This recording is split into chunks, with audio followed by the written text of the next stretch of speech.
Okay, so we're gonna call the meeting to order at 6:06. So first item is changes or additions to the agenda. I have two things. The first I'm gonna put under items for discussion, but it'll be a brief discussion because I want to bring it back next month, which is our treasurer salary. And then, because we share the treasurer with the town. And then the other one, I was just gonna put under public, am I allowed to speak under public participation? Absolutely. Because it's kind of just an announcement, it's not really, okay. So, and then I want to talk like a few seconds about the after-school situation. There is a situation. It's a situation. Okay, Yeah. so anybody else have anything? Nope. Okay. Okay, so we'll move to approval of the minutes. So I'll take a motion for approving April 5th, 2022's minutes. I motion. Okay, Beth. I will second. Okay, Heather. Okay, is there any discussion? I don't hear any. Okay. All those in favor of approving the minutes of April 5th, 2022, please say aye. Aye. Actually, you have to abstain. Oh, God. Right, I wasn't there. I'm so sorry. Thank you So, for reminding me. I say aye. So that's 3 ayes to none and 1 abstention. Okay. Thank you. I Okay. read them, so I felt like I was there. I know. That's okay. I've done that plenty of times. So public participation. Is there anyone here who would like to participate as public? I tried to. I didn't see any public. No, there is no public. Okay, nope. It looks like that's about to go to This is my sleep. excuse to move. I get to move. Sorry, the screen is doing its standby thing. Oh. This is my excuse to move because I don't. I thought you were going to stand up and make an announcement. Nope. I was expecting a stand-up announcement. She's gonna dance. I'm gonna sit down and make my announcement. I am not gonna dance in public. Okay, so I'm putting the after-school situation under public participation because I got an email about it.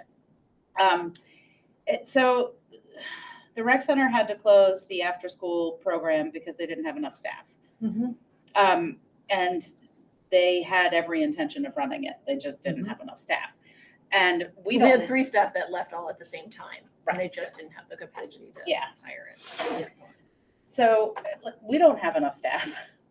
And so like, it's really awful for the families that use it, but it's not a situation that the school is in a position to help with right now because we can't even staff our own building during the days and hours that we are required by law to staff. I mean, we did help in the way of altering support staff contracts of Right. people that wanted For to the work coming, there. yeah. Right, for this whole year. We also lost. Yeah, those same employees. people. Yeah. Yeah.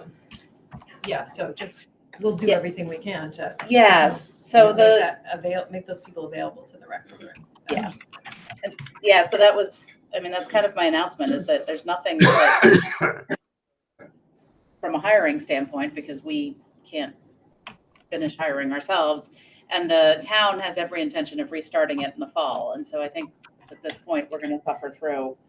Well, what I'm hearing too is it's a timing issue, and so because we end a lot earlier than other surrounding school districts. So if they can't get high schoolers over here to do the aftercare or things like that. Yeah, Gotcha. John and I talked about that, and we reached out, or I reached out to Windsor High School because I did, we do have a bus that comes back with our TK. Yeah. Goes to get kids at a program, the ACE program in Windsor, takes our TKs, comes back with kids that are at a program in Windsor, Heartland kids.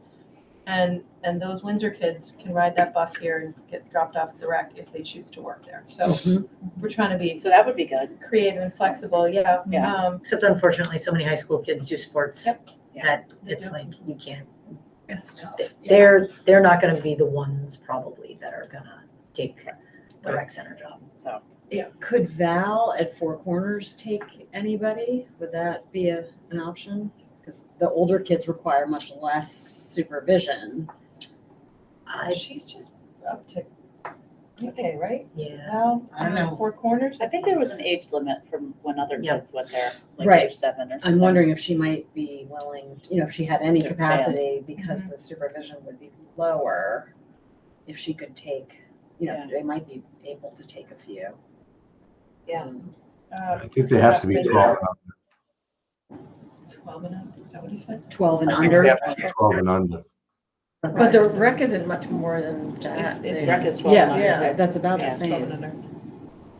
So, And she Um, could, I mean, I heard from a couple families, I know that one of the issues was, it was really short notice. Yeah. And I think, I'm one of the families. yeah, and John was trying to, I think he was trying He was to trying to last minute. hire, Yeah. and it fell, whatever Yeah. he had in place fell through. I think his preference would be in the future to have school employees also working at the rec, which is a great goal, but nothing I can enforce. I mean, I can't make them. Right. If they choose to, then we can work their contract to make that happen. Right. Yeah. But if they don't choose to, I can't force them to work there. Right. So I spoke with the town manager, Dave. He fully intends to have that program up and running in the fall. I mean, he has said that as his intention, but there's a hiring shortage everywhere, so I Right. can't guarantee it. Well, yeah, and I think part of it too is pay level, in that it's a little unfortunate that, the town budget had already passed, so it's kind of like, I don't know what kind of wiggle room they have. It's $15 an hour that John pays. He is trying to up it a little bit. He did a little research. I think the Hartford program starts at $15.50 an hour, so we're not that, Yeah. and goes to Yeah. $19 an hour. Mhm. So I don't know that we're, Invisible. yeah. Yeah. It is. And they couldn't charge parents to make up the difference and offer a little more. I mean, I suppose that would be the other. It's $15 a day right now, So you're paying for 1 basically hour from for- like you're paying an hour. And it's what, like 2:30 to 5. Yeah. Yeah. 5 and 5:30, 5, 2.5 hours. Yeah. So, Yeah. So he has put in some field trip things that they're doing. So they're Mhm. coming to pick up kids, taking them to Vans, taking them to different places, so that that provides some support for families. That's It's nice. more expensive. Yep. Yeah. But I think Yeah. some families have coordinated. They're sharing kids on different days. Yeah. But there are a couple families that are really impacted. yeah.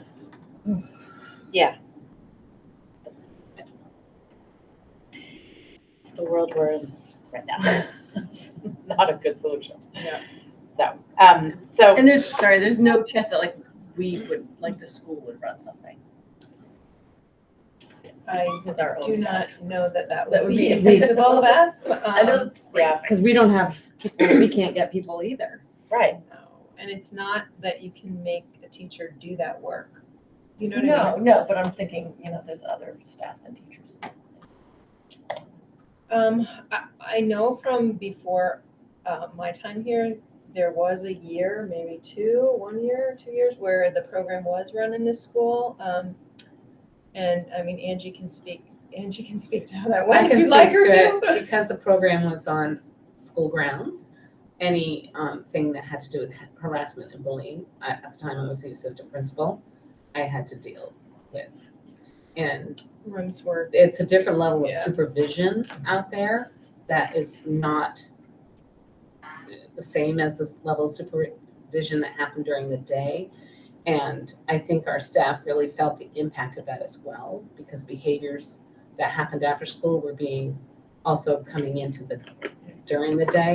So not only did it take administration extra time and effort to deal with those kinds of things, behavioral and harassment stuff and bullying allegations, but then there was that whole behavioral piece. And That seems like level. total opposite of what I would think, because you would think if it's in the school, the same behavior expectations would be. yes, but the training for the staff Well, that's what I'm and saying, the after-school if- program was not present. And Well, prior to Ray's That can be death, changed. prior to Ray's death, we were working on offering a training that was, at that time, we were adopting PBIS. Yeah. And so we were working on that because we recognized that having some consistency from during the day to after school would have been very helpful. It was still a rec program. It was just housed in the Still, school, yeah. And it was also, I believe. because it was free, I think, or. It was, grant yeah, funded. Jeff found some. Yeah. there Oh, was he like some found, I funding. think it was ESSER funding. It was No, grant. well, Esther didn't exist. Oh, then. it wasn't, it Or it was like So- Title I. I think maybe Yeah. like used Title I. We for some- did have, so I wasn't grants manager then, but it might have been some Title I for after-school Yeah, that's right. programming. And then part of the challenge was that there were parent volunteers because it was such a huge program. Yes. Oh, he did Yeah, that me too. program too, where he had parents volunteer to do, sort of like enrichment activities. Yeah. That was different than the after-school care program. That Oh, was an gotcha. It was activity pretty program. well integrated though. But they could come and go. Yeah. And we also maintained the after-school help in the library that Ray Barrett That's right. Yeah. Yeah. saw. That was great. Yeah. There was like, a Yeah. homework club. It was such a great thing and it required so many more people and Yeah. so much more training than we had access to. I think that was my takeaway. It was like, it could, Yeah. if we'd had been unlimited awesome. funds, it could have been awesome. But it was, it would just was, and It was the chaos. damage to the classrooms was a Yeah, big that's issue right. too. Teachers were Yes. very upset about their classrooms got completely dismantled during the program, then they'd have to put everything back and, Yeah. but it's, it was a really cool vision and parts of it were amazing. And it was the staffing. And a program like that, running on volunteerism is very challenging for longevity. Yeah. Like, people are willing to do it for a short time, but to get people. Right. Yeah. Whole school year. Yeah, yeah. Okay, so I just wanted to put that out there so the public knew what the school was doing, and where it kind of stood. I think we have another person joining us. We're still on public participation, if you would like to say anything. I don't know who is it? It I can't says see. in the bottom corner. Oh, that, Is it Yuji? Eugene's. Yep, oh, it is it's Yuji. Yuji. Hi, Yuji. Okay, I'm glad you joined us. Okay, so we'll move on to the principal's report.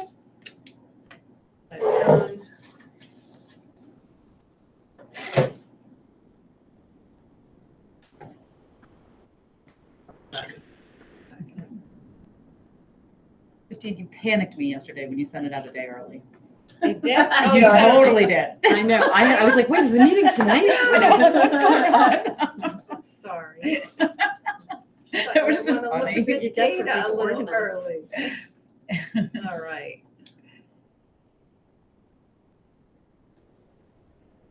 It is. Okay, so we'll start with a couple of awesome things that have happened at the school. It was last week, the student council planned Earth Day at the school. They had a presentation, they went into classrooms and talked to all the kids about it, and then they planned a competition, a trash collecting competition. So Where did they collect trash? all around, they took So walks outside. down Martinsville Road. I Nice. went with first grade up to the rec and the fields, and there was not a lot of trash there. Let me tell you, we were really, yeah, there really wasn't. That's awesome. Yeah. And then they measured the trash, and there's the student council with the trash bags from each classroom, and then the class that collected the most got dirt and worms. I don't know if you know what that is. but Yeah. Is it putting? So, Was right. it the second grade class? Because Ruby convinced me that it was the second grade It class. was, but I think it was Miss Pokes. Well, anyways, she was pretty proud of her. It was trash second collecting. grade, yeah. They Yes, had it like, was. wrist reads, I had no idea how they, like in the trash bag. Oh, geez. Because people go, "Whee!" Yeah. Wow. Yeah, it was great. I mean, it was all student-led, so that was one of the great parts about it. Just want to keep you up to date on our taste test. We had Grateful Gardens come in. Those are sunflower sprouts, Oh, nice. and they were delicious. and Where's the Grateful kids- Gardens? Craig said they're down near Brattleboro. Oh, So they came and the kids were trying the sprouts, which was That great to see. amazing. Yeah, it was really good, really good. And the kids were, they were up for tasting it, which is awesome. That's cool. Yeah, she was great. So this week is Staff Appreciation Week. Yesterday, the PTSF provided breakfast for the staff. they coordinated with Boloco, who's coming tomorrow with burritos for the staff, which is Whoa. great. They have a little fun thing for the Friday, so staff are feeling appreciated, which is, important. So just to throw it out there, our PTSF has a membership of 2. And, Yeah. well, 3 if you include me, and I did go. The treasurer, Cheryl Bailou's son will be graduating, so I'm anticipated that she'll be moving along. So any interest, the lone standing member is Heather White. She has 3 kids here, so. And Heather White she's fabulous. She is. She is. Yeah. So we'll be looking to grow It's that, Yeah. that people can, get together again. It's been an issue for a long time. We were meeting virtually, but we've just lost, we've lost members. So Tina's not presenting tonight, but I just wanted I happened to pop in the library and the kindergarten. They were doing their Force in Motion ideal, which was awesome. There's Tina in the middle of it. And they took a little video that I couldn't help but share. Hopefully you'll be able to hear it, because that is. Oh, come on. I think when you share, there's a share sound button. I don't know if you might have selected it. I You didn't. first click share. You can try it. Let's and try see it. if it happens. They're just so cute. I can't wait for this. They're out in the woods, nothing out there. Oh, you're not gonna really hear it. I hear something. I hear it. There's something coming up. It's on your.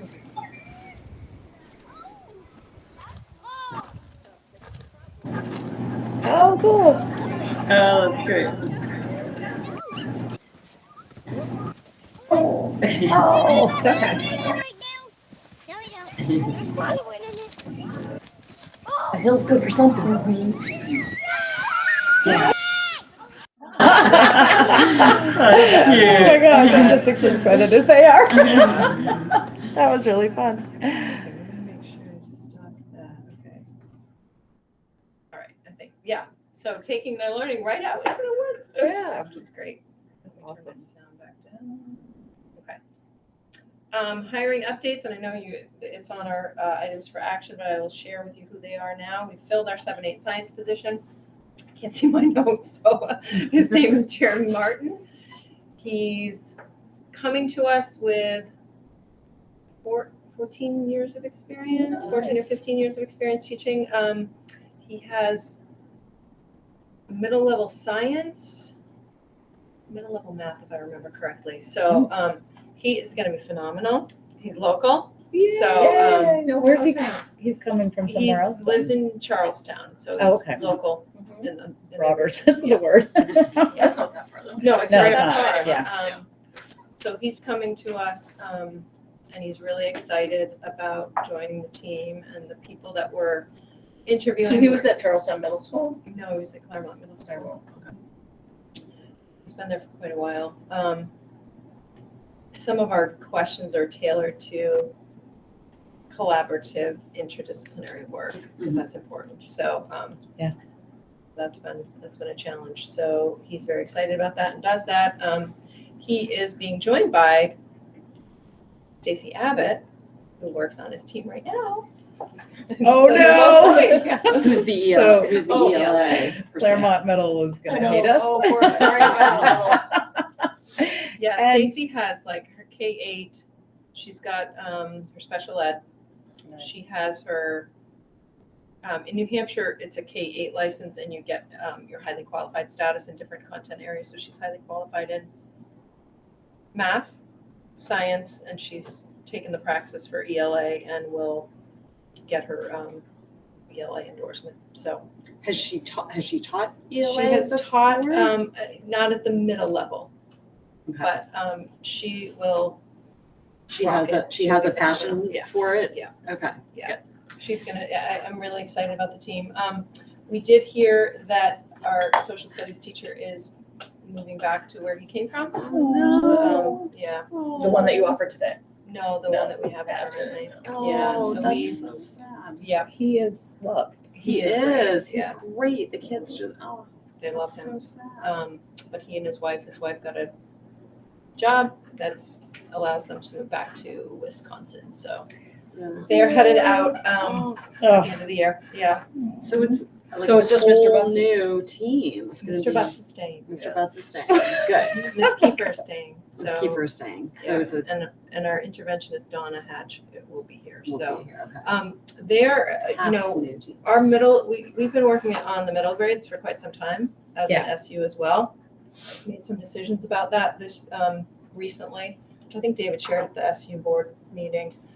We mapped out a timeline of, what that's gonna look like over the next 3 years. It's not required this year, but I think next year they will go to the Middle Grades Institute. But several of these people that we've hired and Mr. Butts, are planning to attend this summer, which is great. Oh, that's awesome. Yeah, it really is, And together. together. That's the power of it. Yeah. So you're excited about the person that you offered a position to today too? Just waiting. For Yeah. social studies. Yeah. And they're local, so they don't have to.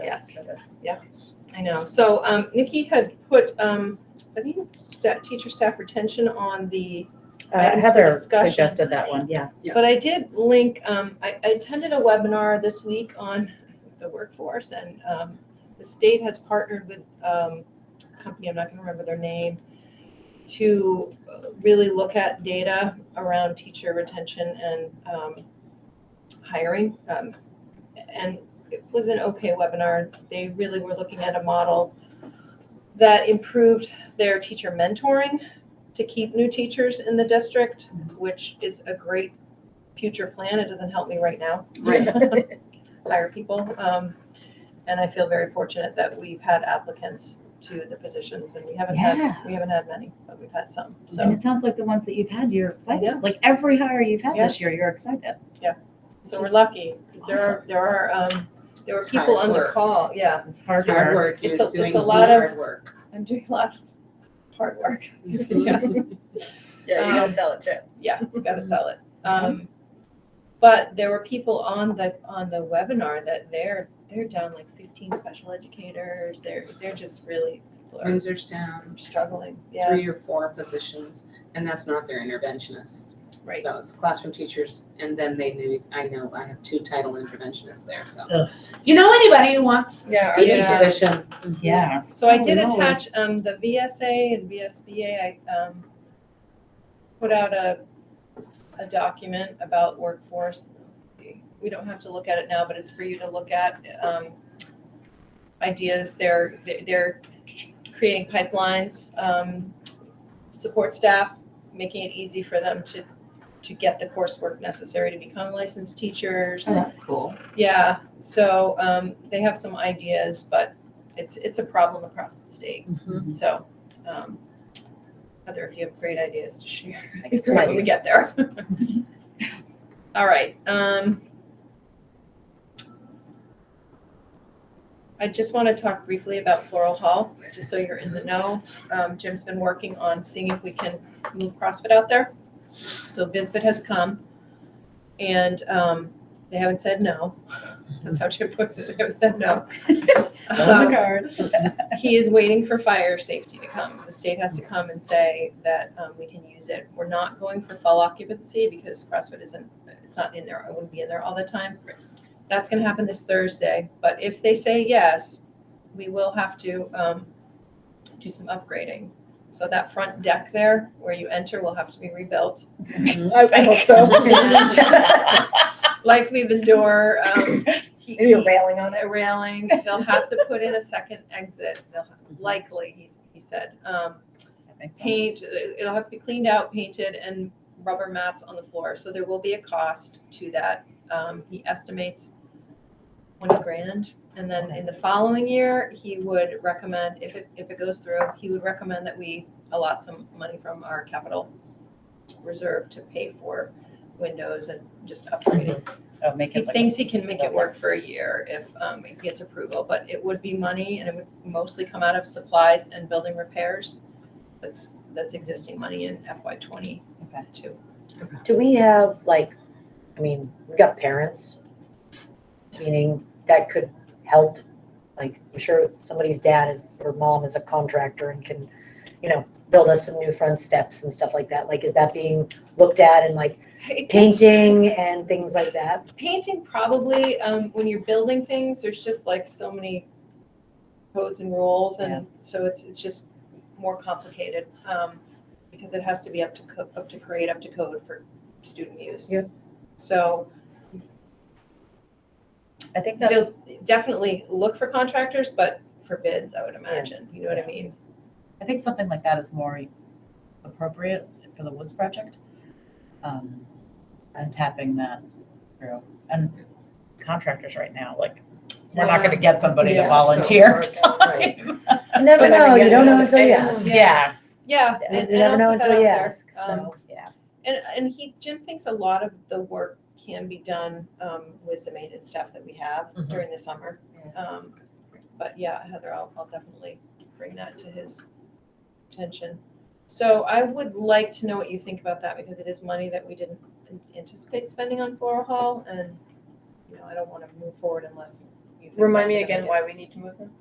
Do we just need that? So, yeah, we need space. So if we move CrossFit out, it will open up, I don't know if you know where they are. Yeah. They're on the far end, those rooms that used to be early childhood rooms. So kindergarten would be there, kindergarten, TK. So right now it's fourth grade, CrossFit, TK. So we moved kindergarten because we have an additional, our bubble's moving to middle level. So we need an extra classroom for, we have one fourth grade? Yeah. Okay, that small bubble. So we need 2 classrooms for every grade level. So K will be down there, 1st through 4th would be in the middle hallway, and 5-8 would stay in the orange hallway.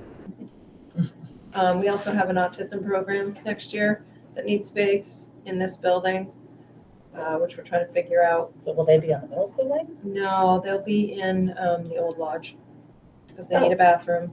They don't need a huge space, but Yeah. For some reason, space is just a hot commodity. We just need new buildings. Yeah, we do. Throughout the whole Right. state. Everybody needs new buildings, speaking from Yeah. experience. So that would be the plan. We have a plan B if it doesn't happen, but, I mean, my thought would be, if you guys think it fits within the existing budget, I think it needs to happen. And I also think, like, And is CrossFit used on a daily basis? it's used, not all day, but yes, it definitely takes care of some of the overflow in the multi-purpose room. So it's really hard to share a dining hall with your gym. It creates a scheduling nightmare, to be honest. We can't, it's really awful to have lunch going on with Which gym takes class. on the other side. Even 2 gym classes at once Yeah, is so it's really not hard. even maybe necessarily CrossFit, it's just another space to It's a hold space, the- they could do yoga, they could do, Yeah. different things it's out also there. good for kids that need a timeout. Like, Yeah, We do the brain breaks. breaks. Yep, And that's kind of missing this year, isn't it? Like, it's CrossFit's scaled kinda back, yeah. shut down. It's not completely shut down, but there's not a lot of time in the schedules for it, so. So I don't know what they'll say, but if they say yes, I think it's a great idea. Agreed. Yeah, I think, More space, Okay. the better. Okay. and it's a building that It's is just only sitting housing there. Other old things. theater That's right. sets, No, so. exactly. It's true, it's true. Yeah. Okay. Well, I've got this is the Tmp data. The panorama's not in our dashboard yet, so I can't share that with you. And staff are finishing some of the Yeah. stuff today, so. So the TMP, this was the one that was just completed recently. This is spring, and I will tell you, it's last week's data. A few more kids have finished, so the data changed, but I didn't have time to update it, so. Wait a minute, what just happened? It's the last slide. Clicked on that. Yep. Okay, and I will say it is wonderful having Brittany enter this into Performance Matters. Makes it really easy to get the data and putting it in our dashboard, which has been a time saver for me. I take it and use it, format it in a different way, but it's there for me to grab. So this is let's see if I can slide show this, make it bigger for you.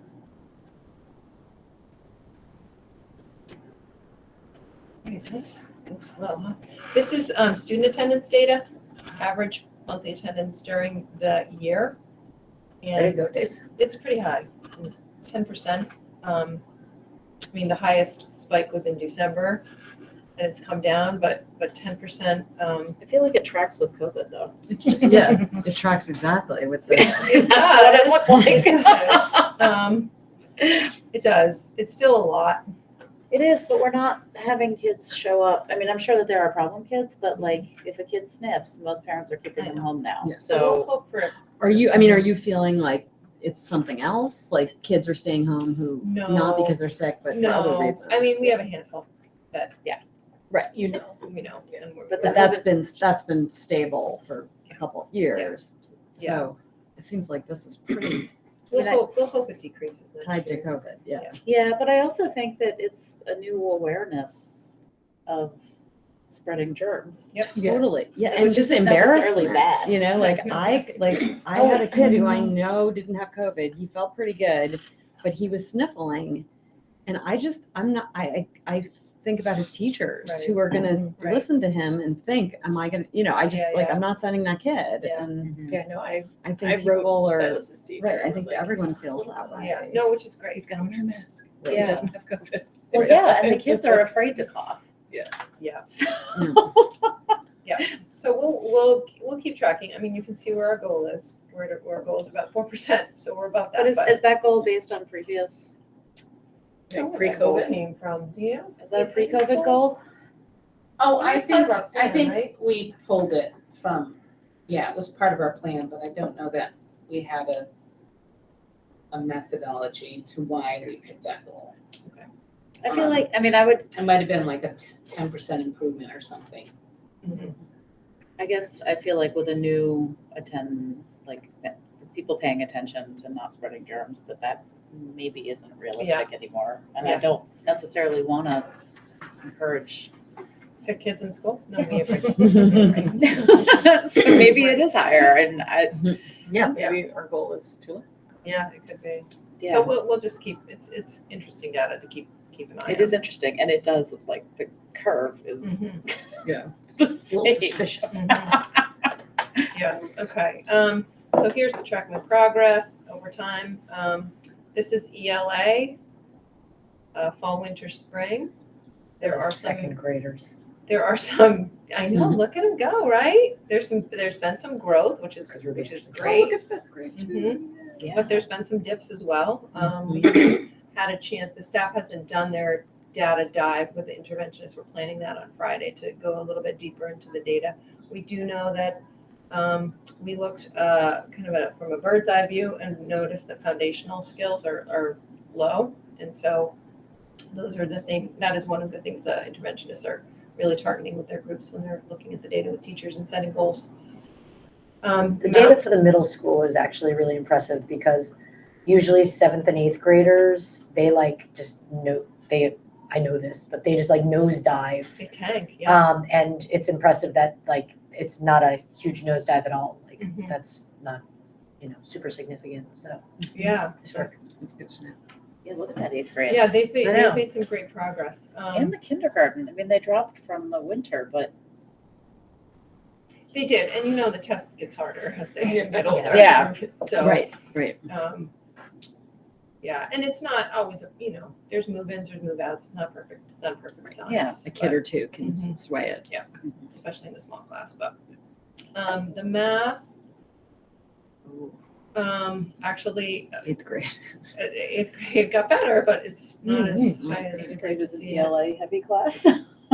Yeah, Bunch of readers. They are. They're a bunch of readers bunch of apparently. readers. The 7th grade's math. But we're looking at the data, we're looking at our math program. I mean, it's time to start looking at stuff like that. So we have a plan for that, which is great. I'm ready. But when I dug a little bit We're deeper, going and to talk about math programs yeah, when you're ready. I took the significantly below in winter and spring. And so these are the kids that scored in the bottom quadrant, right? Yeah. So this is about, are we closing the achievement gap, right? These are the kids that struggle. Oh, And I mean, I was actually pleased that there was some Yeah. progress. There's some Oftentimes there's not movement and there has been progress. One of those numbers is my Everywhere Yeah. everywhere but 6. Yep, They have Kindergarten. improved. and kindergarten. Yeah. Yeah, look at 3rd grade. They did. So those kids moved from either red to yellow, or red Those to, got to green. yeah, right? Yay. So it was very encouraging. You went up 100 points. Like, so I don't know what they're doing. Well, But I it think, was- I think our intervention Yeah. plans are working. That's Um, awesome. So that was That's good. math. This is ELA. Also some movement. Wow. See, that Yeah. goes again, the seventh third grade grade. is math and the eighth grade is ELA. Mhm. Did you see the seventh grade Right. had 0 What happened kids? with Yeah, that's interesting. Significantly below. It's really interesting. Yeah. That's why Make up a data. data. exactly. What happened it for? That's a question, the data. Inspires that Six. question. Everyone else is going on the right. Yes, I have a kid in sixth. and So that's it is, interesting to me. I It's was like, really disheartening to see that there is There's some- movement, there's because some oftentimes kids who there's are- not. Yeah. struggling. Yeah, the intervention work is working. So we're in the middle of SBACs, and I'll be able to bring that data, maybe next month, we'll see. Doesn't SBAC usually take?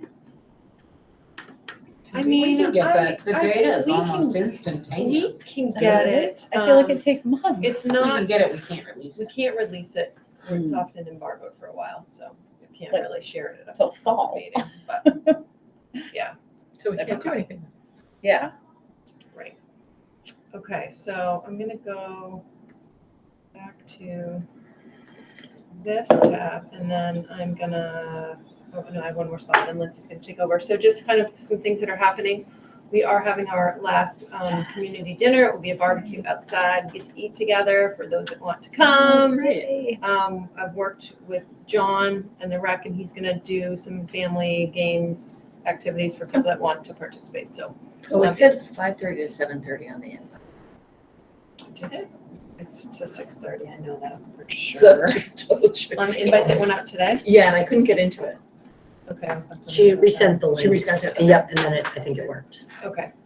All right, I'll talk to you about that. The 8th grade trip, the kids decided they are choosing Fun Spot in Queensboro, New York. They're gonna go on a steamboat ride and some other things there. They are working really hard to earn the $4,800 the trip will cost. So we have to put some down payments down in a week and a half. So they've started to raise some money. They're doing school clothing sales. We actually sent out just a blurb to the community, and people have sent checks in, which has been wonderful. Yeah. And then Can you ask for donations at the community barbecue?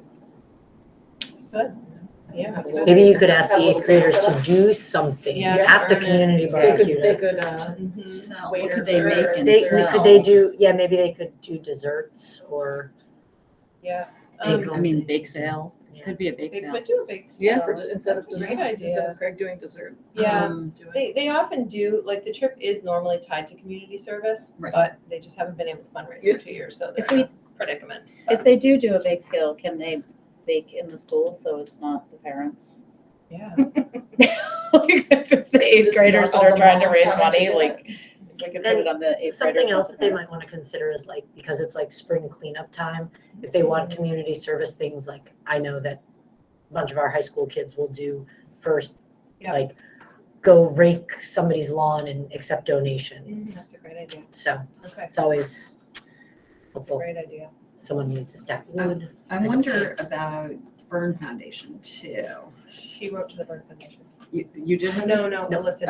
Oh, she did, great, okay. She wrote to the Burn Foundation. I think Lindsay, you, Mascoma. Mascoma Bank, Mascoma, so we're great. waiting to hear. Yeah. Yeah. Great. Excellent. Okay. So we've got K and TK registration coming up in a couple weeks. We have 30, Look at that 36 number. as of 30, yesterday. that's great. Can we do 3 classrooms? Three. We don't have a spot to. Well, Come we'll have to on. hire another teacher. Come on, man. But 35. But if That's you good. think That's that perfect. includes TK, so Yeah. some of those will be in TK, some will be in the autism program. So it won't be, I know, right? It's great, but nice. Russell's about to get like inundated with kindergartners. Yeah, Mhm. Ooh, Russell. I know, that's the biggest number we've had in a long time. That's awesome. fantastic. It's I'm so fantastic. happy about that. Yeah. So update on Summer Academy. I shared last month, 78 students qualified with winter TMP. We did look again at spring TMP and made some additional recommendations and sent letters to those families. Katie anticipates 30 to 40. She has 30 confirmed, but she's still waiting for people to send in their permission slips, which is great. They will be bused from here, bused back here, bused to the rec if need be. Is there anything like for those 38 kids who did qualify, like, are we doing anything for those 38 kids? Who aren't Well, they- going, you mean? Yeah, who've opted out of Summer Academy, like, when they come back in the fall, is there something that can be done with the kids who don't, just to keep them moving, because clearly they need the help the most. I mean, we'll reassess them and put them on student support plans if they need them. Yep. Absolutely. And Heather, I think a good number of those kiddos are being serviced in some way, whether it be title or IEP services. So some of them are already on, a lot of them Okay. are already on plans. Thank you. Yeah, we'll definitely keep an eye on them. We've started the FY23 schedule to align with the strategic plan goals, middle school model. The decision was made that 6, 8 is middle grades, and in the first year that means 6th grade will integrate with 7 and 8 for recess and lunch times and advisory, but it's going to be a slow roll because we know that 6th grade is, some 6th graders are not really ready to be in with 7th and 8th graders at the beginning of the year, but the goal is to integrate them. How is it, how are we doing, because how are we dealing with the staffing situation of that? So there'll be 2 6th grade core teachers, as there are now. And I know the 5th grade teachers one was gonna be, or they were gonna be taking turns as interventionist. Is that Yeah, still? so they can do it in one of 2 ways, and we haven't made that decision yet. They can act as the 5th grade interventionist, so one's teaching, one's interventioning at the same time, right? Yeah. Which makes sense in terms of they'll be seeing the instruction, seeing what's happening, and being able to support that. And then we will have our other odd level interventionist be primarily in 6 or 6 and another area of need. Or they can work it out so that it's a share between 5 and 6. They can still do it. It doesn't align perfectly, but Yeah, there's just a bonus of the sense of like the 5th grade teachers currently know these kids, like, and can move. I think that's a real benefit. so we have to meet and talk about that. So that's in the works right now. Just so you know, I'm sure you've heard about the Pbc testing.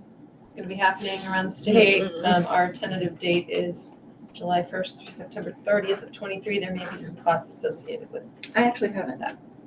Well, it's happening. They're testing every single school. Yeah. You heard what happened in Burlington, right? No, actually, I have no, I'm So like, I'm not where I've been. So their kids are going to high school In the mall? in the Macy's. Oh, yeah. Because they Okay, had to that's a move out while of the ago. high school. Yes. Because they had PCBs. They found PCBs at the site. So now they're testing all Every schools school. and providing no funding for remediation. And Right, yeah. they're terrified about what they're gonna find. I mean, I think everyone's terrified about what they're gonna Well, find. that TJ Maxx is still empty. Yeah, so that's coming, just to put it in our sites, because it may cost some money. We don't know what we're gonna find out. So just, talent show's coming, Stafford versus 8th grade basketball is coming, and end of year staff celebrations we're starting to plan. So just kind of things are coming to a close quickly. And then we are planning on offering some summer work for staff. Angie's been putting that together. They will have a couple of opportunities to work collaboratively to work on co-planning integrated units of study over the course of the summer and get paid for that work. Which is That's awesome. awesome. Yeah. Okay, so Lynn's, good news. COVID update. Only 4 cases. Only 4 cases since we met last. Isn't that great? Yeah. Whoa. And yeah, we had a ton and then it's just like one Well, week. that's spring Yeah. break. That's Like, because that's everyone huge. got it. Yeah. We So- burned out. We just kind of burned hot and then burned out. Yeah, very so we'll get interesting. one, but not like a ton. which is great. So, okay, now it's Lindsay's turn. Okay, so Nikki, I'm following back up on the Nowhere to Hide book that you, and I think it was February. I looked back. Was that right when you did that book report? I think so. Sounds about right. I don't know. Traumatized. I know the crazy winter time. So Yeah.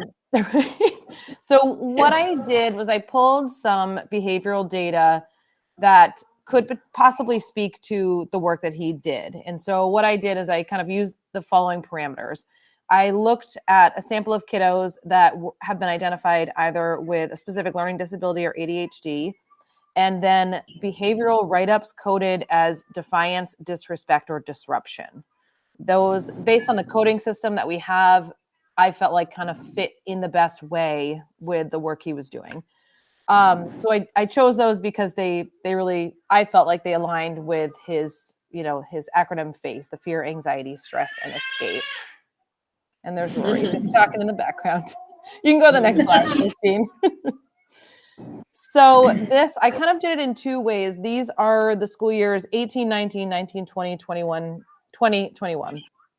The one on the left are 5 students that I selected that have a diagnosis of a specific learning disability or ADHD. And what it showed, there's 9 defiance write-ups, 9 disrespect, 9 disruption. And I think with all of these, it's tricky because not everything always gets written up. I pulled it from the system that we have that we put write-ups in. So I wouldn't necessarily use 9 as like a hard and fast number, because there certainly are others that are just addressed in the classroom that may or may not have a write-up attached to it. And then the chart on the right is 5 students that I randomly selected that do not have a diagnosis of a specific learning disability or ADHD. And so it showed, the defiance and disruption were similar, a little bit lower, but disrespect obviously was certainly much lower than it was in the students that were diagnosed with a specific learning disability or ADHD. And the next slide, Christine, is this year alone. And this, I had a tricky time. So this one, I only chose 4 students. So for this year only, for students diagnosed with a specific learning disability or ADHD, I'm trying to look closely on I think it's 20 for defiance, 27 disrespect, and 9 disruption. And the Can I ask a question? I'm sorry. Yep. When you say 20, of those 4 students have been written up 20 times for defiance. Correct. This year alone. So, yep. Got it. I just- 27 for disrespect plus 9. Together, combined. Yeah. Combined. Holy moly. Yeah. Yep. And then 1. Yep. And which is interesting, which to me, as I was looking at that data, Nikki, it really spoke to me, in relating to that book. That's how it feels with a child with ADHD and a learning disability. That is how it feels as a parent. And that's how it feels as the parent of the The disrespect is interesting. That seems to be a. Well, and that's one Well, of it's the also impulse subjective. control. How do you decide it's disrespectful? So How do one you- of the lines of his book is, if you're a teacher and you feel like this kid is preventing you from doing your job, then you need to think twice about how you're treating this kid. And that lines up exactly with disrespect. Yeah. And so these kids are being told they're shutting down, and they're being told they're disrespecting the teacher by not doing what the teacher's telling them to do. Like, it could be just work refusal. Right. Yeah, true, yeah. Yep. Yeah, work refusal gets written down as Right? disrespect. And they might say, oh, that's disrespectful. Yeah. And often some of those I noticed with this year, especially that one fell under defiance as well, like a work refusal. Lindsay, yeah. thank you. Gosh, yeah. So then the next slide, I went, so I kind of wanted to walk through what we're currently doing. So our admin team and the trauma champions meet with Dave Melnick on a semi-regular basis. He is, if you haven't heard of him before, he's phenomenal. He is this amazing person in the realm of trauma-informed work. Our teachers utilize trauma-informed practices. We build relationships. We use as much predictability and consistency as we can. We give supportive feedback and try to foster any feeling of safety that we can for them. We utilize collaborative problem solving, and I'll go into that a little bit more detail in the next slide, as well as responsive classroom, which I'll talk a little bit more about in a second as well. So collaborative problem solving, and if it's something we want to hear more about, I'm happy to come back, and Kieran Zito actually is and also a great resource who's our home to school liaison. It would be an amazing person to invite if we want to learn more about collaborative problem solving, but it's a way to have a conversation with a student or a person when there's a problem. So each person names, how the problem is affecting them, and then together you collaboratively try to find a solution to whatever the problem might be, instead of just a conversation where an adult kind of imposes his or her opinions or thoughts on a child. It's more of it's a conversation together to find a solution that both parties can agree on. And if you want, I'm happy to, in a later meeting, if you'd want, I'd be happy to invite Kieran. It really is a wonderful way to get student voice and to help them be a whole lot more invested in what they're doing every day. I think my one comment on that is that works when the kids are still receptive to engaging with the adults. But once the kids are terrified of everything, then it falls apart. So yeah, it could definitely become more of a challenge. You're right, Nikki. Yeah. And we also utilize, the next slide, Christine, is a responsive classroom. And it's like a quick 1-minute video that kind of really talks about what responsive classroom is and how powerful it is. Want me to click on it? Yes, please.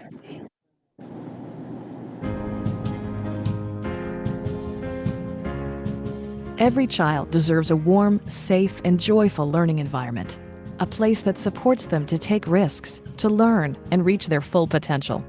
That's the core principle of Responsive Classroom, which is now used in classrooms and schools across the country. Responsive Classroom is not a separate curriculum. Instead, it's an approach to teaching. It offers educators practices that they can use throughout the day to expand children's learning and create positive communities, both in the classroom and throughout the school. Responsive classroom techniques don't end at the classroom door. They can be used to build a positive school culture as well. 2 major studies concluded that the responsive classroom approach increases student engagement, improves academic achievement, decreases discipline problems, and leads to more high-quality teaching. Responsive Classroom has helped me to become a better teacher, because I think it's totally changed my approach to how I interact with them. I noticed a change in my effectiveness as a teacher with morning meeting and with Responsive Classroom as a whole. My favorite thing about the Responsive Classroom is that it works. I've seen it work as a classroom teacher. I've also seen it work as a building principal. Everyone is invested in what we're doing for kids, and that's the power of school-wide Responsive Classroom.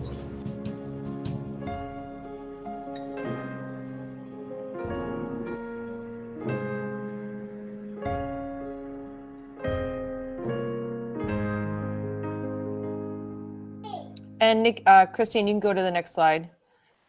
So, and Responsive Classroom is a wonderful, whoop. Cut that, hold on. Cool music again. Okay. It's so good, you had to play it twice.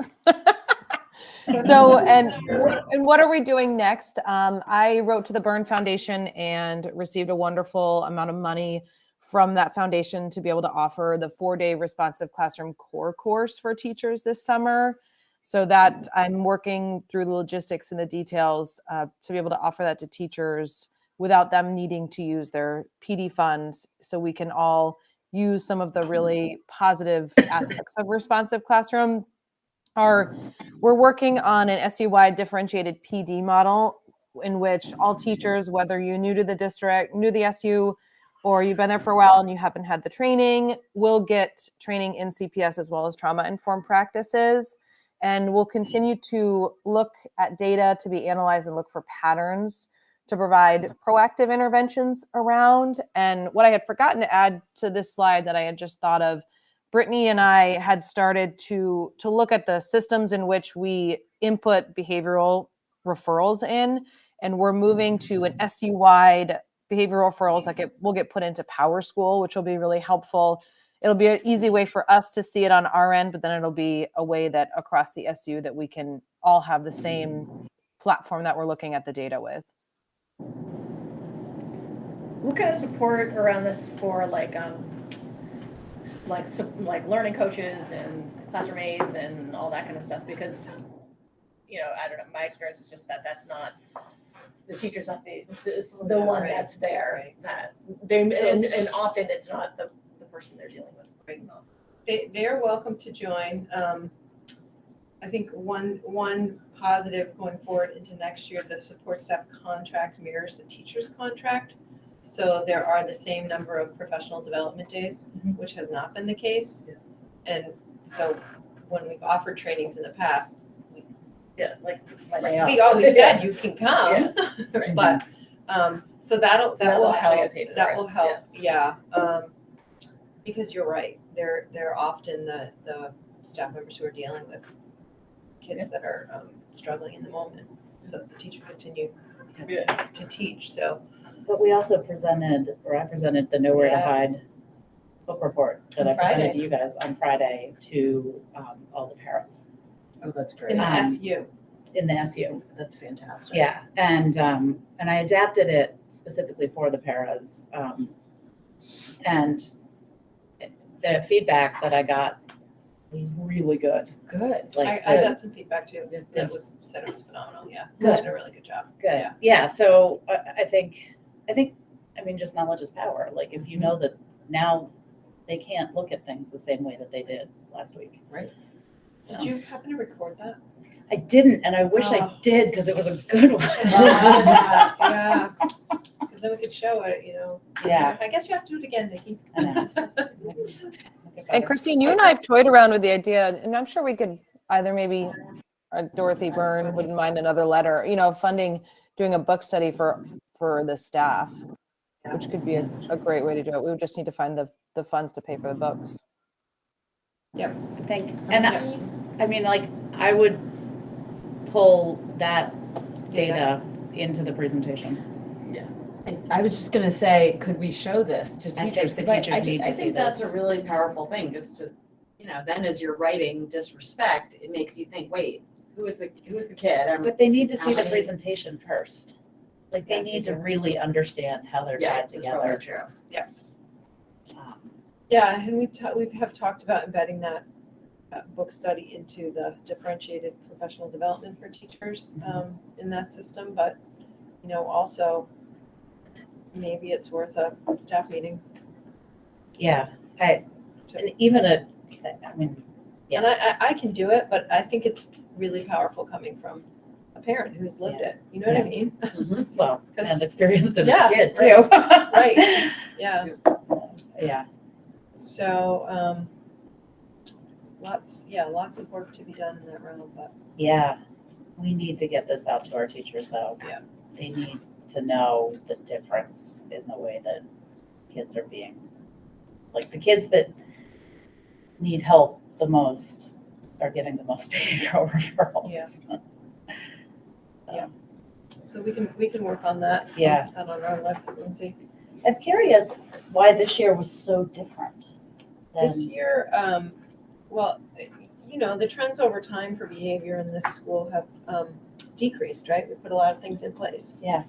And then this year, everything just spiked. Kids coming back from not being in school, in person, that had something to do with it. I think the stress of the teachers certainly gets passed down, not intentionally, but it's also their fuses probably are, right. Everyone's fuses are a little shorter, so. Yeah. I will say, you pulled it from the whole year, Lindsay. I mean, at the beginning of the year was much worse. It's gotten better. We've put some things in place for kids that really needed additional supports, but the behavior, I think we brought you behavior data at the mid-year, and it had spiked considerably. Yeah.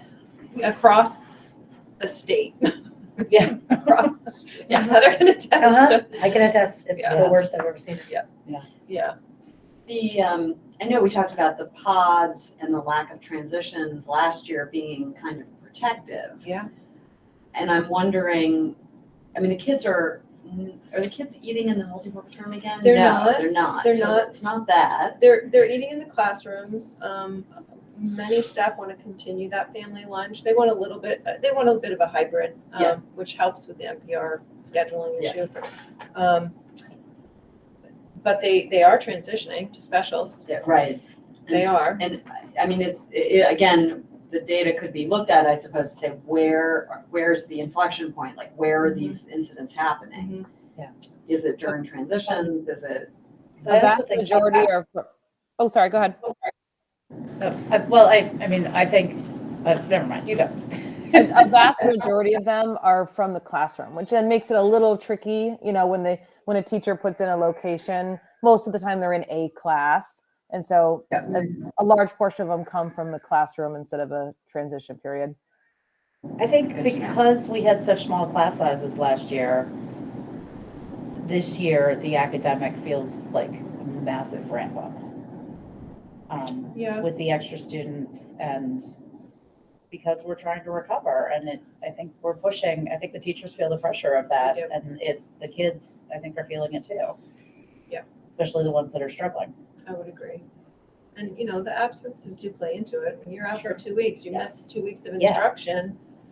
It's you're tough. behind in it. Yeah. You know, it's just a lot of factors that go into it.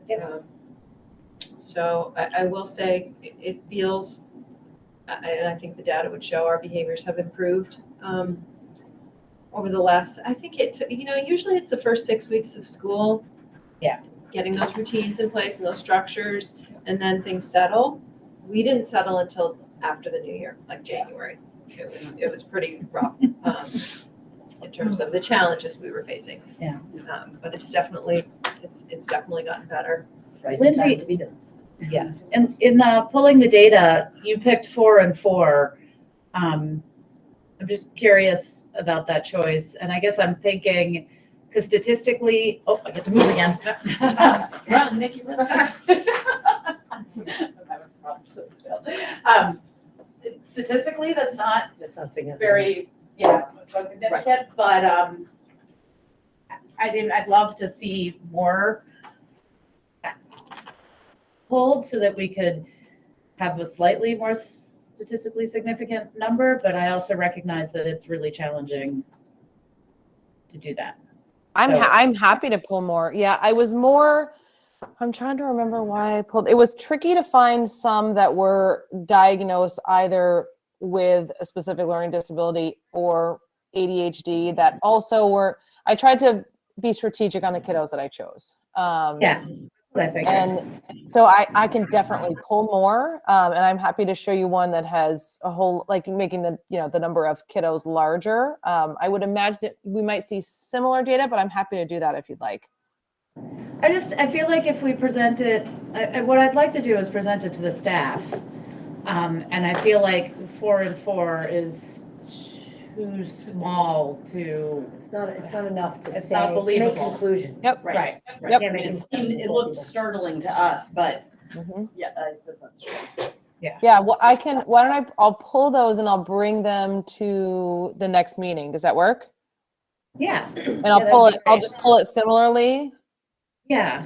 Like Okay. if we could even, I mean, I know that 10 technically probably still isn't statistically significant, but at least that's getting into the. Double digits. What? Double digits. Yeah, it's double digits and it's a little bit more believable. Yeah. Lindsay, Happy when you to do pulled it, absolutely. When you pulled the other 4, are you pulling from the same grade level as the student that presents with ADHD or a specific learning disability? There, I would say, is a similar grade band. Maybe not exactly the same grade level, but within the same couple grades of each other. You tried to look school-wide with those 4 kids on each side. Yeah. Yes. Yeah, I think that is really powerful information that I think everybody needs to see. Yep, I'm happy to do it. I'll bring it for the next meeting. Okay. And then we'll figure out a plan for staffing. See Yeah. it. Yeah, and I'm happy to do a presentation prior if you want. Yeah. But we'll figure it out. Okay. I mean, that was so startling. I'm like ready to do a presentation tomorrow. I If you know, said you needed I me to. know. So, Yeah. yeah. But hopefully, I mean, maybe now that the para educators. It's something, you know, what I've seen is it's also about shifting belief systems, right? It is. And you can start to do that with training and support and conversation. But when people get stressed, they revert Yes. back to what they know. Yep. Yeah, I was gonna say, I would need, like, I just know. You need to It's like, continually well, and you almost revisit it. need like, Yeah. like, I wanna say like meditation cards of plus like, why is this child Yeah. triggering me right now? Yeah. Why is Yeah. like, you know, and it's like, you need to have those like in your head to ask yourself those questions when those things happen. And that takes a lot of time, like just to change that behavior. And you know, you avoid the power struggle, right? Of course. The student is not doing the work in that moment. You know, it's hard as a teacher because you do feel that responsibility. Like, it's my job to help these kids be successful. So teachers, they put a lot of pressure on themselves, which is a good thing, right? I mean, their intentions are very good, but you know, it's okay to walk away and say, "See, I'm having a hard time right now. I'll come back in a few minutes and see, you know, talk about it." Yeah. So it's just learning different strategies to work within the moment, but Yeah. it's not easy. And when you feel disrespected, I mean, that's the thing, like not to get your own walk away thing. I need space from you right now because I'm not, your behavior's upsetting me. Don't take it personally. You know? Yeah. That's it. Yeah, don't take it personally. That's the the hard trick. part. Yes, but it's also okay to not say that. I mean, I say that to my own kids. I'm like, I need to walk away from you because your I'm behavior's, frustrated right I'm now. really frustrated at you Yeah. in this situation. And that's like, Heather, have you read that book, Yeah, Nowhere to Hide? I've seen it. I've not read it cover to cover, but I've seen it. It's like phenomenal from the standpoint of. It goes right along with the Dave Melnick. Yeah, it work. does. It really does. Yeah. So it's. I'm it's- guessing that there's collaboration there. I mean, they're both in the it must be, Northeast. yeah. I do think that a really powerful part of it too is the voice, the actual voice of an adult who went through this and kids, if it would be possible to, you know, to kind of give, you know, paraeducators and teachers like a glimpse inside the kid's head. So like, you know, when I'm doing this, what I'm thinking is, I can't do the work. So- I'm stupid. I don't belong here. You know, and that's really powerful to kind And of make that connection. Is what I incorporated into the new Into presentation. the, oh, good, okay. Yeah, and That's great. so here's the funny thing. And I think this was actually an idea I had during the question and answer part of the presentation. We need to buy all the Calvin and Hobbes books we can and put them in this building. Because there is no question that Bill Watterson was one of these kids. Like, I literally was just like, because I was like, I wonder if Calvin and Hobbes would be a good example. And I was like, I want that one, I want that one, I want that one. Then I was like, I can only put 3 in here. And so having books that these kids could read, and like I said this in the presentation, it's funny that was the first book that I could read.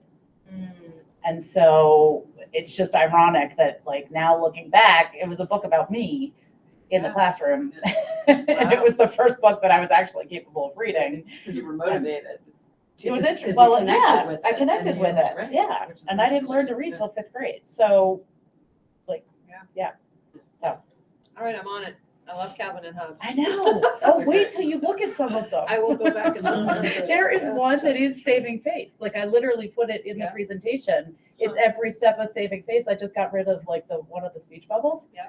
Because I was like, okay. Like, he even flips over the desk and runs out of the room screaming. So yeah. So thank you, Lindsay. That was really, really helpful. Not a problem. And I'll bring that that other data back for the next meeting. Okay. Stop sharing. Right. Okay. So are we on superintendent? We're on superintendent. Wake up, report. David, are you An alive? hour and 15 minutes in and we made it. That was good. Well, the good news is Christine covers everything, so there's not much left, but let me just share my screen. Sorry, David. We still haven't gotten to the items for discussion. Oh, good. No, I know, we'll get there. Let me share here.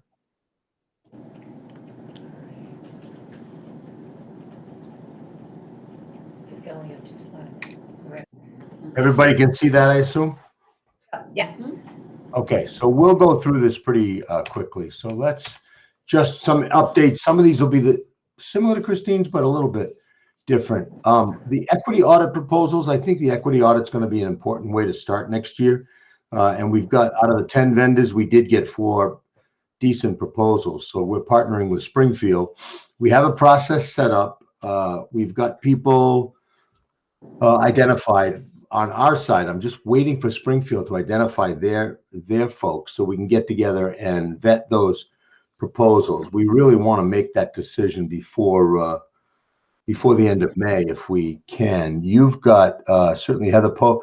We took people from the task force and from boards to do this work. You've got Heather Pogue, and right now I've got Colleen Spence on the list. I don't know, Colleen, did you know you're on that equity audit review committee? He's not here. I guess. Okay, Colleen's not here. Well, I You're will. not here, you're doing it. It's like I was All right. available. So, She did volunteer. and I'll keep everybody posted on this, but it should work. I know Christine is also going to be part of this, so that's that because and certainly that's an important part, to just make sure we get the right vendor to do this work, and we do have the funds because we have not hired a DEI person. We've got funds in ESSA to pay for this. I want to shout out to Tina Canfield. I think Tina was she's only been with us a couple of years, but she was a great find, and she's done such a great job getting contracts out, both at will and union contracts. Good news that contracts have been returned, and we're only dealing with a few extension requests, or the ones at Heartland that Christine mentioned that aren't returning. But I think Christine, Angie, anybody will tell you that Tina is so responsive when you email her, and you want to get a contract written, because a lot of times, we're competing with other districts. So the quicker we can get a contract out, especially for a new hire, the better we are. Friday, I've alluded to this. I'll get some more information out to you, but there's a parent gathering, virtual. It's on Zoom, with Mike Nicholson. Many of you remember Mike. He did our portrait of a graduate work. He's no longer with Battelle, but he has created this leadership center on his own, and he's working with districts across the country. And his big push is for this idea of self-directed learning, which is very much a part of our plan, and getting kids engaged in the learning by making them part of decisions around their learning. And he's got a group of parents that have been involved in schools that do this kind of work. They're going to share out on Friday with parents, from our SU and other districts around the country. So it ought to be an interesting meeting. And you do have a couple of Heartland parents confirmed. I don't have the list right in front of me, but I know you sent me some names. And of the last 3 names you sent me, Christine, 2 of those have confirmed. So you will have Heartland parent representation there on Friday. So that's good news. The middle level work, Christine mentioned it continues. You have almost a totally new team, which is difficult for historical purposes, but actually for transformation purposes, sometimes a new team is helpful, because they'll all do that learning together at the Institute this summer. And I think it was just a sign of their commitment that they were all willing to do that Institute this summer, because it's not in our timeline for requirement until next year. So I think that's good news all the way around. The calendar's final. Matter of fact, I'll drop the link for the calendar in the chat just so you've got it, but it'll go out. It's not any much different than what you got the last time I sent it out, but essentially we sprinkled those 4 early release days throughout the calendar. And schedules, as Christine said, are in process. The good news is, because we've got some coordination to do between buildings, especially with the Algebra 1 kids and some itinerant teachers and special education, that the principals are kind of sharing their schedules with each other and working on those schedules together. But the day will be extended a bit further, pretty much back to our pre-COVID days. It'll look a little different in each building because schedules, before we had a unified contract, were different across the SU. Now they'll all be the same, but we're looking at somewhere between a 10:25 to 10:35. I'm sorry, a 2:25 to 2:35 dismissal. And quite frankly, that's going to beg the question of after-school programming. And I understand that that's got to be high on the priority in all of our schools. Right now, though, and I think this is key, I'm glad to hear that, Dave is committed to trying to make this work next year. Because one of the things we found, and I think Angie spoke to this with bringing the program in to Heartland for that 1 year, even though it was still run by the rec department, you then own it. And so what we've got with after school programming across the SU and the other buildings is it's always outsourced, right? So we don't have any after school programming that belongs to any one school district. And that was the beauty of the rec center, is that the kids had a place to go, which was different than where they went. And so I think that's going to have to be a high priority next year. June 2nd. So go ahead. Would we offer like busing kids to Windsor or something like that for after school instead, like trying to combine our resources? I did talk about that. Yeah. Go ahead, Christine. Go ahead. I did talk to John about that, and because that was one of the solutions we were, can they do it? And we didn't get into it deep enough, but I think, why wouldn't we? I think if Dave can pull it off, that's the easiest solution. But I do think there are backups, because Windsor has, they have a Bridging the Gap program right in the building. That's contracted with Bright Futures. It's an after school program, and then of course the rec center. So, and we do have buses that go back and forth. That's the beauty of, to some degree, the high school kids going to Windsor and vice versa. And those buses kind of do travel the roads. So I think if we did come to that, I think we could work it out. Again, it would be capacity at the Windsor Rec Center, and there would be some cost associated with it. I think I heard somebody say, do kids pay now for the rec program at Hart? They do? Yeah. Okay, that's good to know. I wasn't sure how that worked. $15 a day per kid. $15 a day? Okay, yeah. And they must at the Windsor Rec too, although I don't know. Do they? What was that, David? Do they pay at the Windsor Rec too? Do the Windsor kids pay at the Windsor Rec for the after school? That's a great question. Yeah. I would assume so. If it's an outsourced program, I'm sure they must. I know that a lot of the kids, well, not a lot, but some kids do go over there. I think the younger kids tend to stay with Bridging the Gap, and the older kids, say grades 5 and 6 and up, tend to go to the rec center and just, shoot around. There's some activities, but it would probably be good to get James and Dave together and just see if there's a way to do some partnering next year. I don't. Go ahead. Parents were burned, so it's like I think they're really looking for reliability. Mm-hmm. So even with Heartland, I think there's going to be parents that say we're not going back to the Heartland rec because we figured out this other thing, or we got another spot someplace else, and we just need reliability. And so I think we just need to really be careful to be able to promise that for. No, that's true. That I would be really careful, because it's and it's always been an issue in all of our schools to keep that after school programming alive and well. But we've tried. And the other thing too is there are, not that you want to, it's not easy, but there are also other private childcare providers. Marianne, when she ran her program up in St. Johnsbury, she probably had 20 to 25 kids that showed up after school. It was just part of her and they get they get reimbursed for some of that rate. They charge for some of that rate. But so that's what I think parents will probably start doing is looking around for after school care. It's not going to be easy to find, but It's transportation. yeah, transportation's always an issue. But I think and I don't know, Christine, you would know better than me, but a lot of times our bus routes go right by these childcares too. So sometimes we can get these kids to the childcare. Then I know there's a lot of that goes on in Wethersfield. I don't know as much about Heartland and what the availability of childcare is in Heartland, but that's another. Not there, I think Donna closed hers, right? I think so. Yeah, I don't know of any, David. Really? There's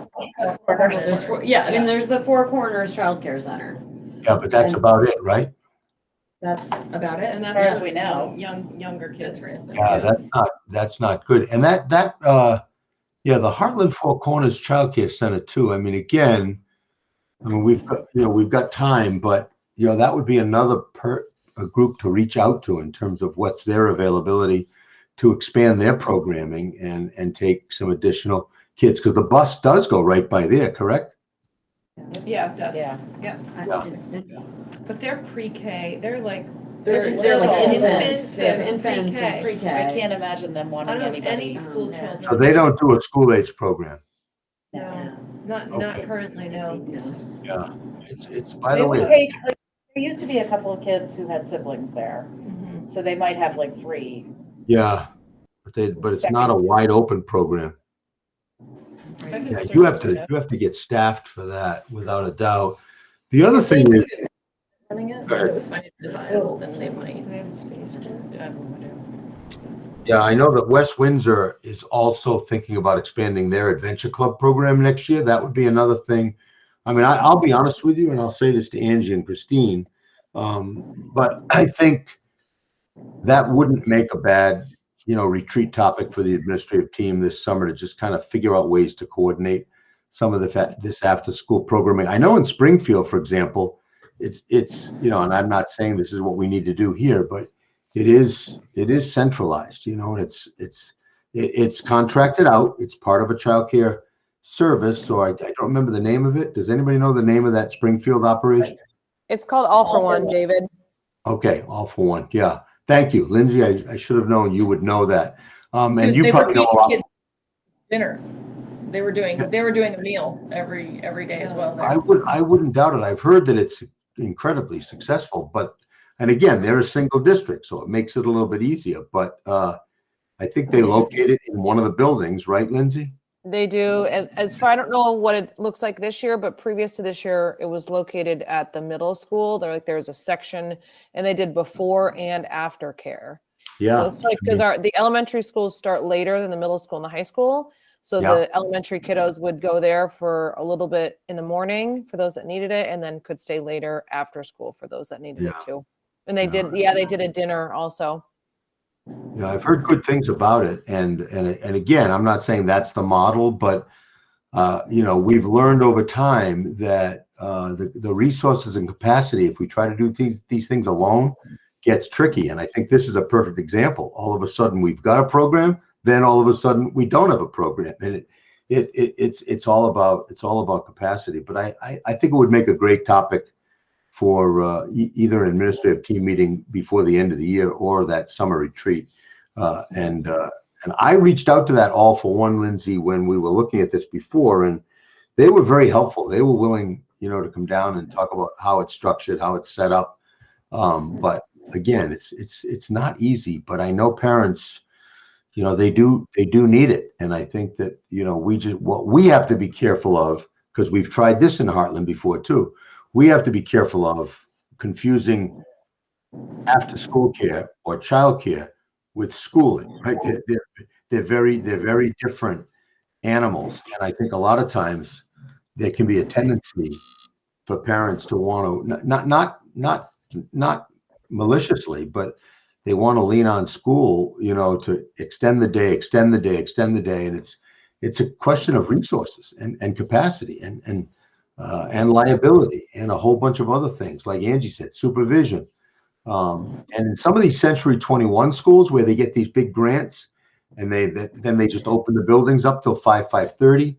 I'll tell you, the early research on that was a lot of burnout among especially building principals, because principals feel like they're on, or the assistant principal is on, not just for the school day, but for the after school day as well. And that it just, Yeah. Oh, that makes a lot of sense. I could easily see that. yeah, it's tricky, really tricky. And there was a lot of research on that burnout. Let me just keep going, then we can ask questions too at the end. June 2nd is our first community forum. The SU board's been talking about this, right? The forum will start at 5:30.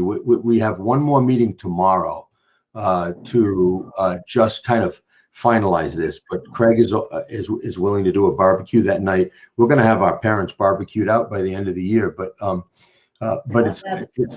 food is always the way to try to get people there. Angie, I don't know if you want to speak any more about it, but Angie's working on a very brief strategic plan presentation. Did you want to say anything, Angie? I am working on it. Do you expect me to have something tomorrow? No. You no, that's, Yeah. Yeah. Okay. we've got time, and we'll have another meeting after that. But What's also exciting, David, is that we're doing the staff presentation on May 27th. So Yes.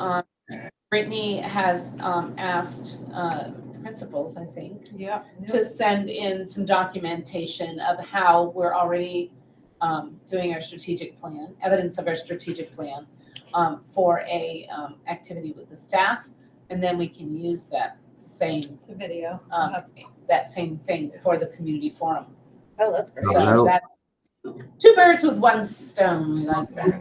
two birds with one stone. And quite frankly, we worked hard on that strategic plan, and it's there, and it does get referred to a lot, and there's a lot of work going on around it.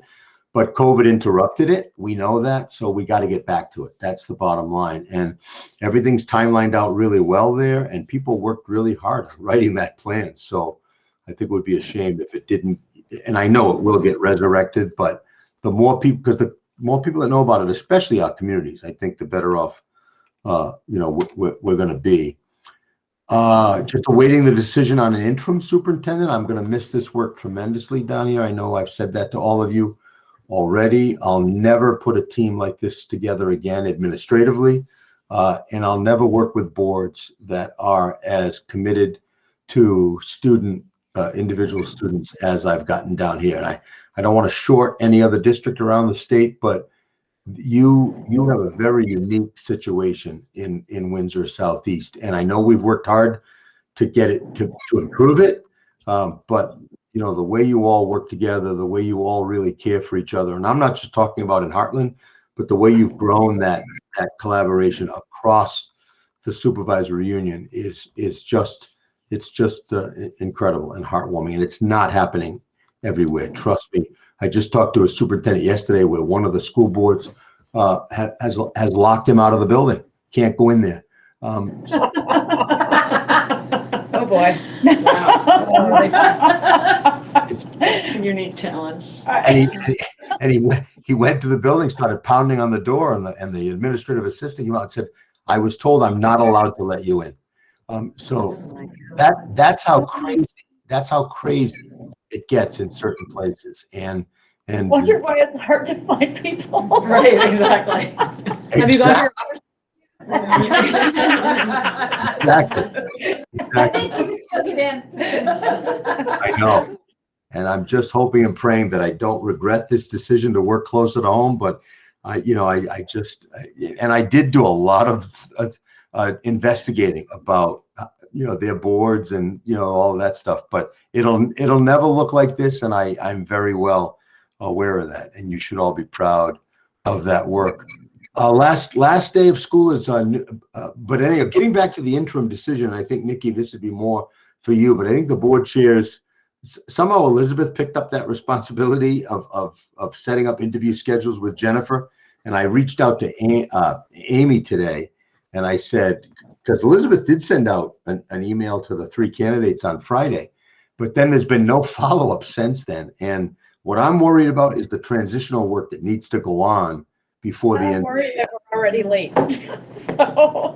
We're already a little late. Yeah, exactly. So, and Nikki, if you want to just light a fire somewhere, that would not be bad either with Amy or with Elizabeth. Elizabeth's, they're right down to the wire in the legislature, so she's. She's probably They just need to pass the universal school bills and go home. Yeah, she's. Yeah, exactly. Which I think they're going to do, but God, I don't want to say that too loudly. I don't want to jinx it. No, David, don't say anything. No. Now I got to go find real work. Yeah, exactly. So anyhow, the last day of school is on June 17th. That's an early noon release day. And for your viewing pleasure, and if you want someplace not to be, on the evening of June 17th, there's going to be an SU-wide 7th and 8th grade dance at the Windsor Rec Center. It has not been, we haven't got the flyer out yet. I am not sponsoring this dance, but there's a group of parents. I guess that parent group that's been meeting, this is one thing they thought would be good for our kids. So you'll hear more about this. You'll have to make your own decisions about whether your 7th and 8th grader goes, but it'll be well chaperoned, well organized, and probably a nice way to end the year for these kids, I would think. But we'll see. That'll be interesting. Yeah, that will be. And then the task force, we are going to get the equity task force together again soon. We've also got a timeline there and action steps. And then Mary Gannon, I think our first meeting with Mary Gannon as a board, and I know not all board members can be there, but I think it's May 10th, if I'm not mistaken. So she's going to work on, really just helping everybody define the terms and do the work that she's been contracted to do. So it's just exciting that this work is continuing in our SU. And we were also very blessed to be part of that Vermont statewide leadership network with Lavelle Brown. And we're going to, I think, it'll be up to the interim and the boards, but I think we'll continue some of that work with him next year. So that's it for me. I'll stop sharing here. Could you ask Lori to get the Mary Gannon's dates into all of our calendars?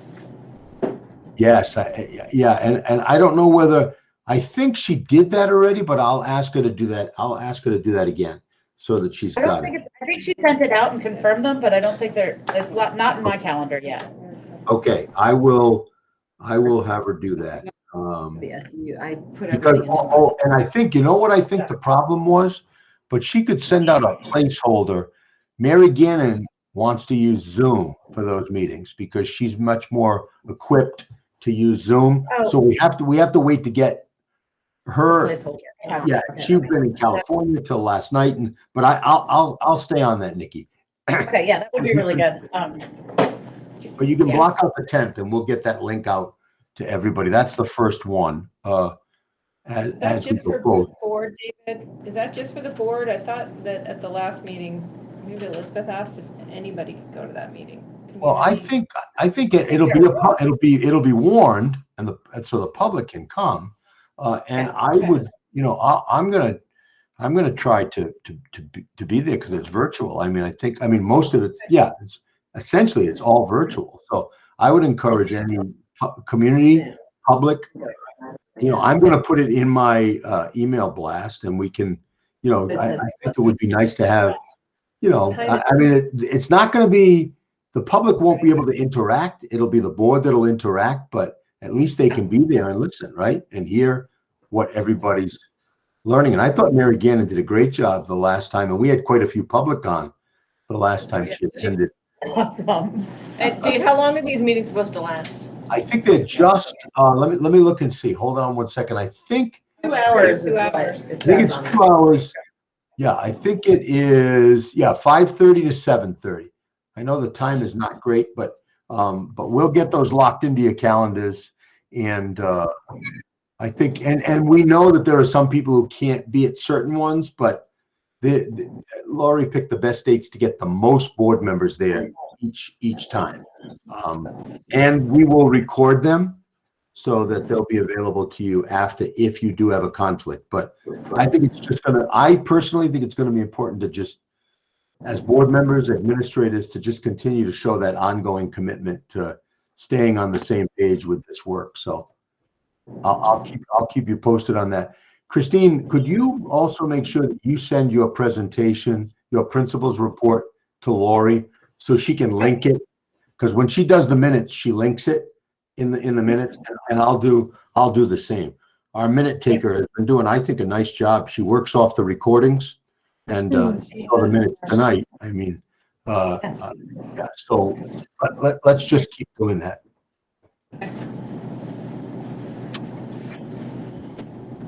Okay. So are you good, David? Any other questions for David? Okay. You're coming to the next meeting in person, right?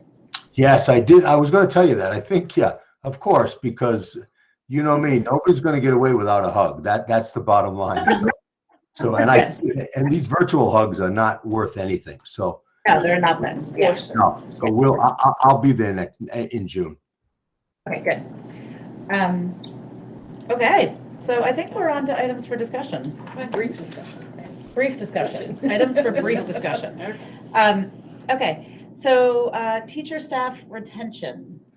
Heather brought this up, but did you want to ask Christine what we do, or do you have ideas? I was just wondering, like, just in general, because it seems like they're, our middle school is leaving, and I know a number of like paras have left and things like that, and I'm just wondering, like, what is the process that we go through when a teacher staff wants to leave at the end of the year, in the middle of the year? Like, is there a interview, like an exit interview that's taken? What is done with that data? Like, what, just so that we're clear as to like what's happening with that. We've done some, Tina in HR will do an exit interview. She doesn't do it all the time, but she does some of the time. And I don't know what that, I mean, she shares the data with me, some of it.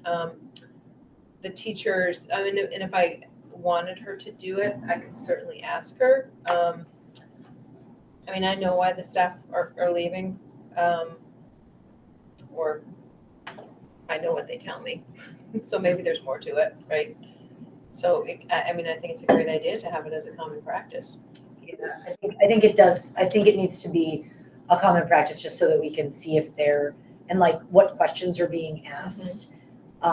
Just because, like it does appear that there's sort of a large number of people who are leaving, and it would be nice to know like why are they leaving, and like what are we doing to keep them, like to keep teachers and staff, like, and well, I understand that it's hard right now, like everybody is having like teachers are leaving, paras are leaving, like there's like a lot of movement, but like what are we trying to do to like keep them here? Yeah, one thing we've talked about as a team is our onboarding practices, which are lacking, to be quite honest. We don't have a lot of time with our new teachers to onboard them. We have one day essentially. One paid day. One paid day, and we try to cram it all in. We haven't in the past been great about getting them up to speed on curriculum, which is something we need to work on. It's in that one day. Right. Yep. Right. Time. Yeah. We do have a mentor program for them, which is a 1 year, can be 2, if need be or requested. So they do get support in that realm. We've offered open office hours for new staff, monthly meetings, just to check in. I haven't done it this year, but I've done it in the past with new teachers. So it's great questions. Other than that, just trying to build trust with them and relationships. There's sometimes teams work well together and sometimes they don't. I think that probably plays into it a little bit. But for the most part, the teachers that have left this year, some have gone back to where they came from. And, that was mentioned in the webinar I was at. Like, when you're hiring people from out of state and they actually come here and experience it, it's not something that it can be different than what they expected, and they choose to go back from where they came from. So that's some of it, I think. we've, with the technology that we've been using for remote learning, it's opened up candidates from all over the place. We rarely interview people from that's true. across the country in past years. Now it's like just a common thing. Clarissa from Oregon. Yeah. Yeah. But it's much more common practice now than it has been. Because someone doesn't have to invest in a plane ticket to interview. Right. Yeah. Yeah. We do it over Zoom. You know, I do think the exit interview question is a good question, though, and it has been sporadic.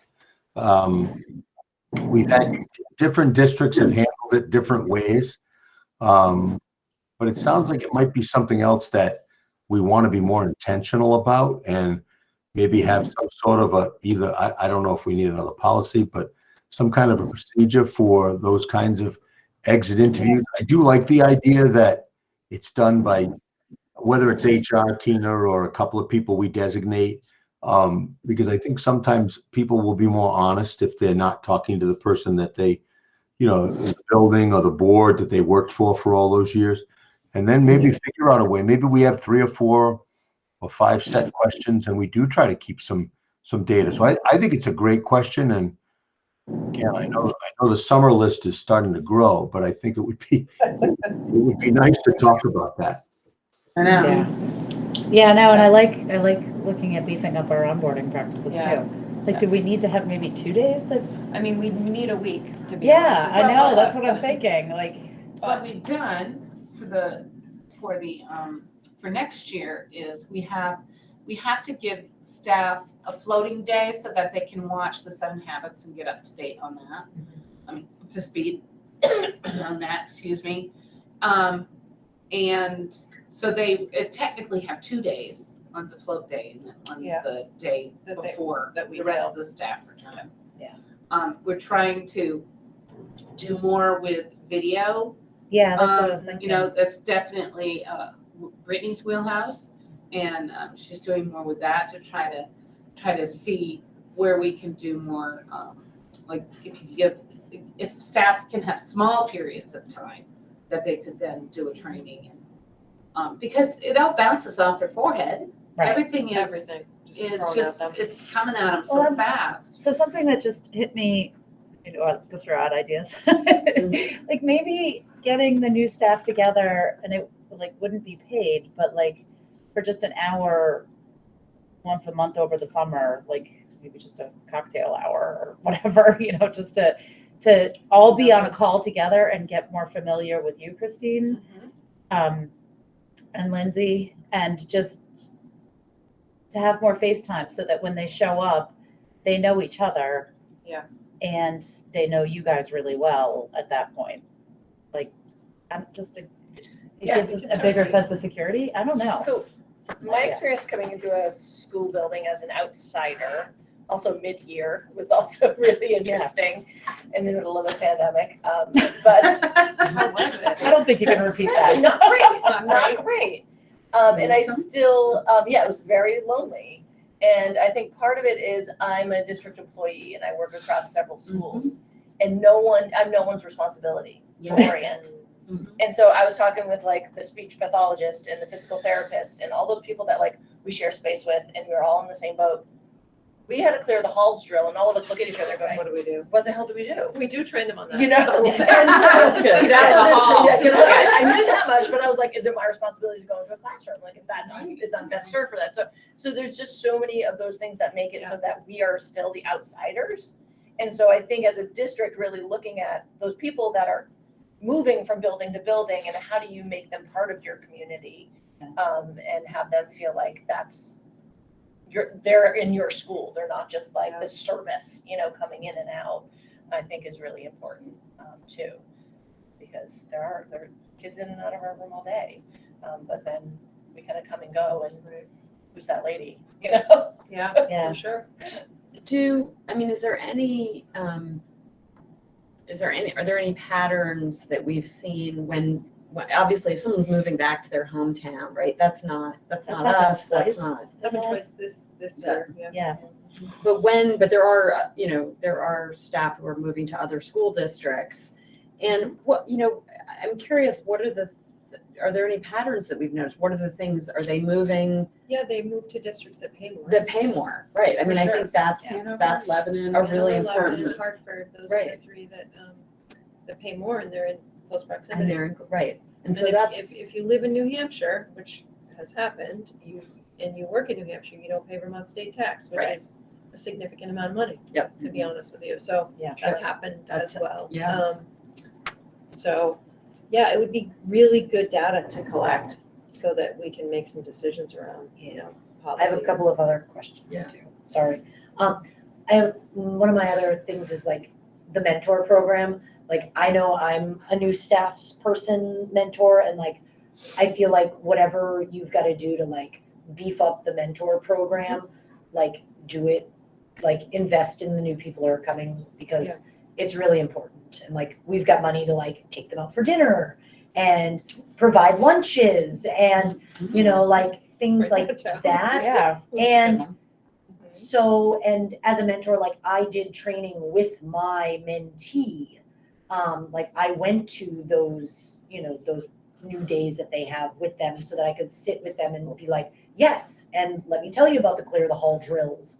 Well, and so it's, I hate to say it, schools are cliquey. Yeah. It Yeah. is. Yeah, Like, it it's is. the cool, Yeah. it's the cool science kids Yeah. over here and Right. whatever. It's the same way. Yeah. And so it's like, you really do need to break those down. And it's Yeah. totally, it's those old crotchety teachers. Like, it totally is. Yep. I actually So, see it. It I drove by totally the is. other day and most of the staff were outside and I was like, oh. Yeah, Yeah, so it's like, how do we Yeah. make sure yeah. the staff aren't feeling like, Excluded. how do I be the cool kids? Yeah. Like, Yeah. so I think that really And speaks to then- that. I think the other thing, like one thing about teacher retention and staff retention is like a constant surveying of them of like what things are going well, what things they want fixed. And it's not just at the beginning of the year or the end of the year. It's like, bi-monthly of like what's happening in the building, because it changes. It changes from the beginning of the year to the middle of the year to the end of the year. And I really think that there needs to be like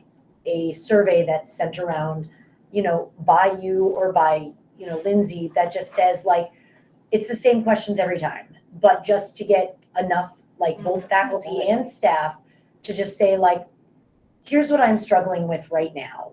And here's some things that are going really well. And just so that everyone is always sort of on board, and it's their spot to sort of, I don't want to call complain, but it's a place for them to like put down their legitimate concerns, because it changes over the school year. And if you're not constantly in communication with your teachers and your staff, you're never going to sort of like know what's making them upset at certain times or what's making them really joyful at certain times. And I feel like both of those need to be like focused on frequently, because like happy teachers make happy kids, right. like happy wife, happy life. It's the same thing. Like happy teachers, happy staff, everything is better. Yeah. So I think the constant communication and just like, we want to know, like, what can we do to make your lives better? Like, what are the things that need to change constantly is something that I really feel like should be happening. Because I really just think it's important. Yeah, I would agree. And if you want, I'll come up with a survey for you. No. And we were doing a wellness survey every month last we year. did last year. For 2 years, I think, when we started them. And we didn't do it this year. We are doing the Leader in Me survey, which gets at some of the culture in the building, but that's beginning and end. It's not in between. We certainly, Lindsay and I make a point to, get to meetings, talk to people, build that relationship with them, but it's not necessarily a format for them to be giving individual feedback. So I think it's a great idea. Yeah, I agree, Christina. I think our staff in general, at least that I feel really comfortable coming to either you or I when there are problems, but there is likely staff that are not as comfortable, so that could be a good way for them to do that. If you do they do that at your school? I mean, if We you have a survey we do have some sort of like thing that's been happening more frequently than it Yeah. has. I mean, if you have a template with great questions, I'm not Got gonna it. say don't send it to me. I have Happy to take it. I have a template for really great exit questions for exit interviews Okay. that our superintendent uses, which she stole from somebody else. So Sharing. So yes, share. beg, borrow, and steal. Yeah. That's how you educate. Yeah, no, that would be great, and I would pass it. I mean, I think, did you put that on a Trello for Tina? Yes. Because I think Tina's a great person to do those exit She's interviews. wonderful. Yeah, because she will get at, Yeah.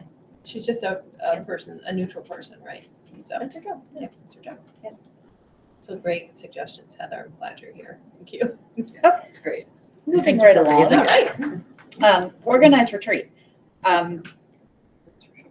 Organized retreat. So What, just new person, what are we doing? What is we it? have a retreat, and Board it's retreat. usually Is there like dinner. campfire involved? Um, Is it like It's not a overnight. Dinner though. Is it Dinner. a sleepover? No, Oh. dinner, yeah, potluck dinner, it's typically been at That's the a board chair's retreat. house. Nikki's house. Yeah, Mhm.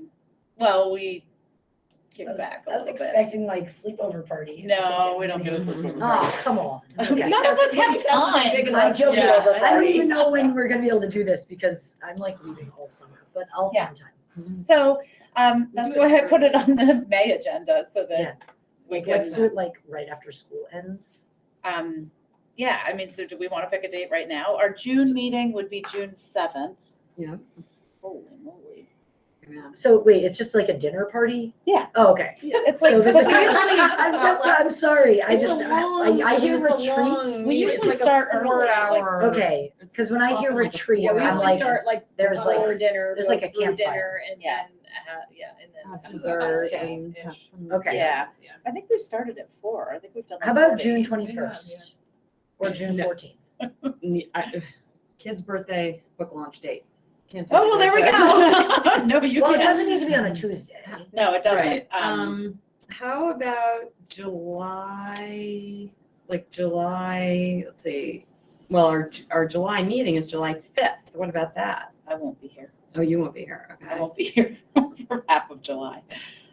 Um, Can we go back to June? Yeah, let's go back to June. What, The Sarah, week what of are, the 20th to the 24th, is anyone around? I mean, I Yeah. could do, I can't do the 20th, can't do the 21st, can't do the 22nd. Could do the 23rd, which is a Thursday. I could do the 23rd. oh, What about, No, don't suggest another date. Let's agree on the 23rd Yeah, Colleen's first. not here. Colleen's not here. Okay, so I'll Let's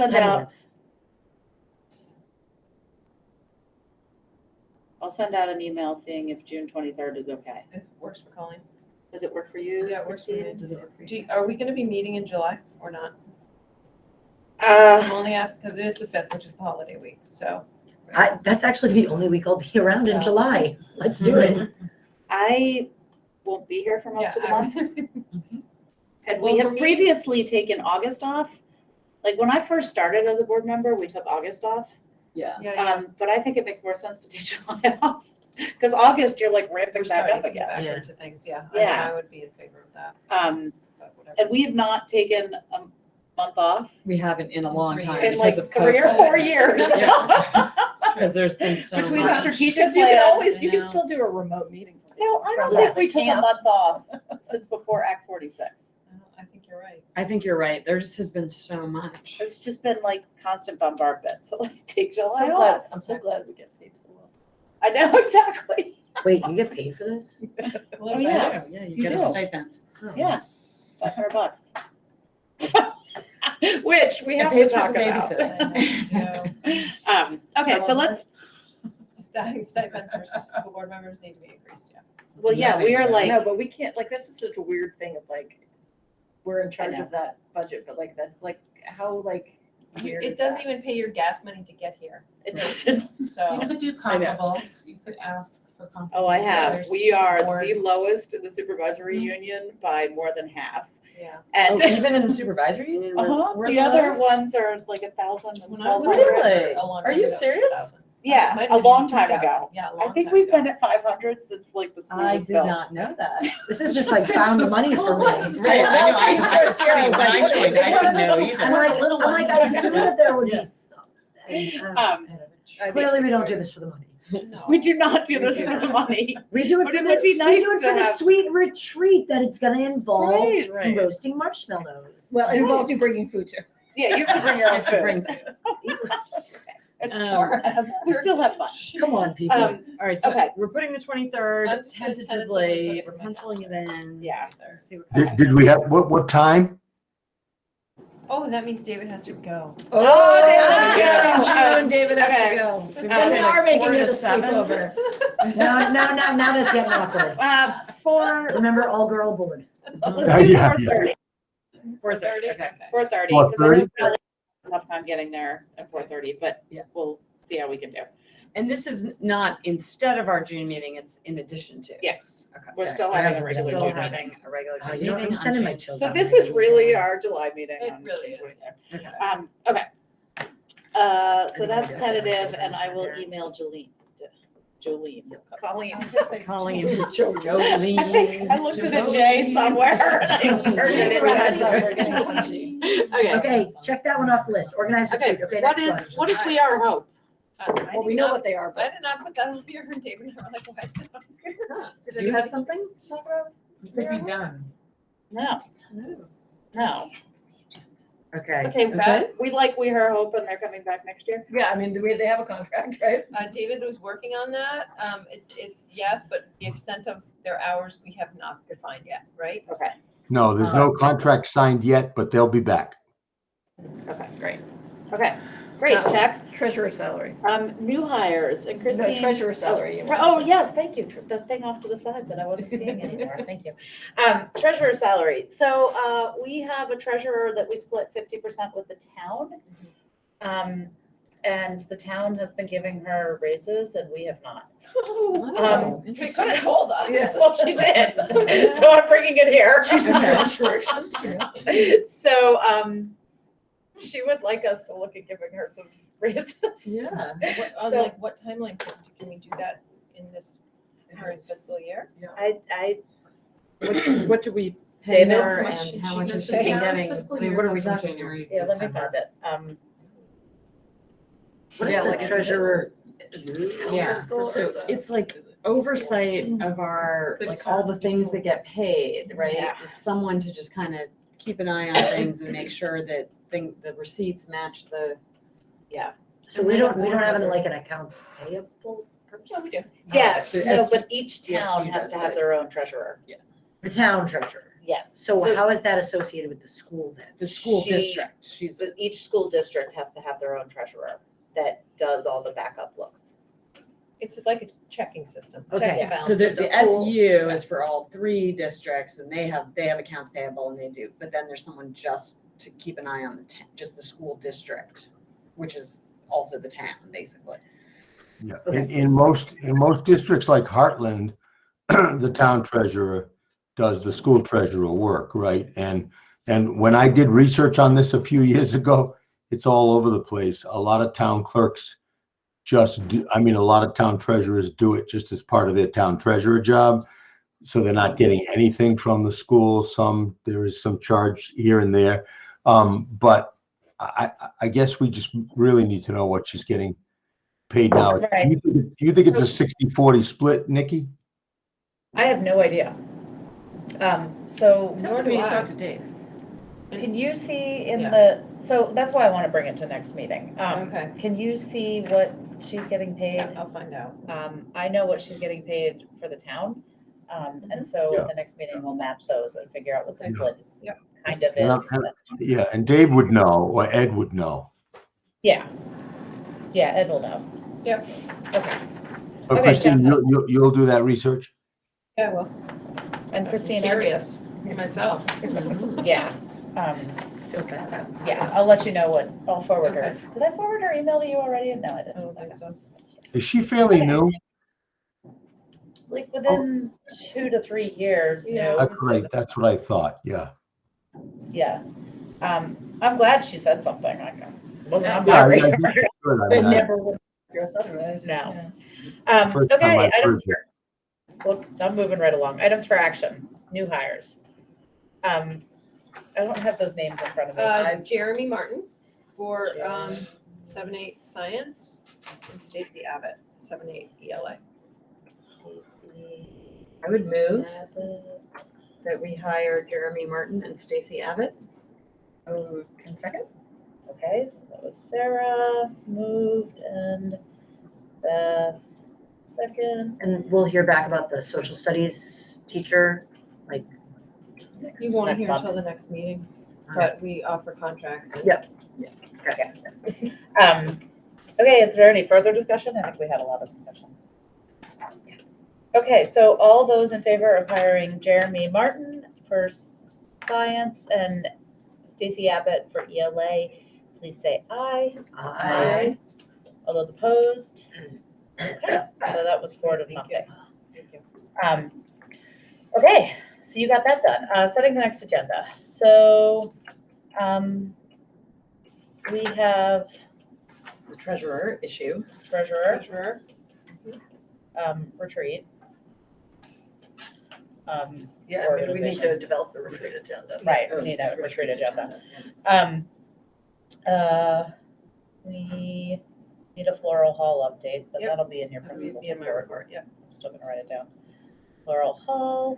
Can we get, like, as an agenda item, I feel like one thing that might be missing besides community is like a teacher to come and like be part of this. We have been having They teachers have present. been. Yeah, Like, we've had quite a few. Okay. We just don't tonight. It's Okay. I think Yeah. spring is like, Yeah, I don't I like. mean, like, Yeah. I was You late. know, They usually share that role, like they make a plan who's coming. Yeah, they take turns.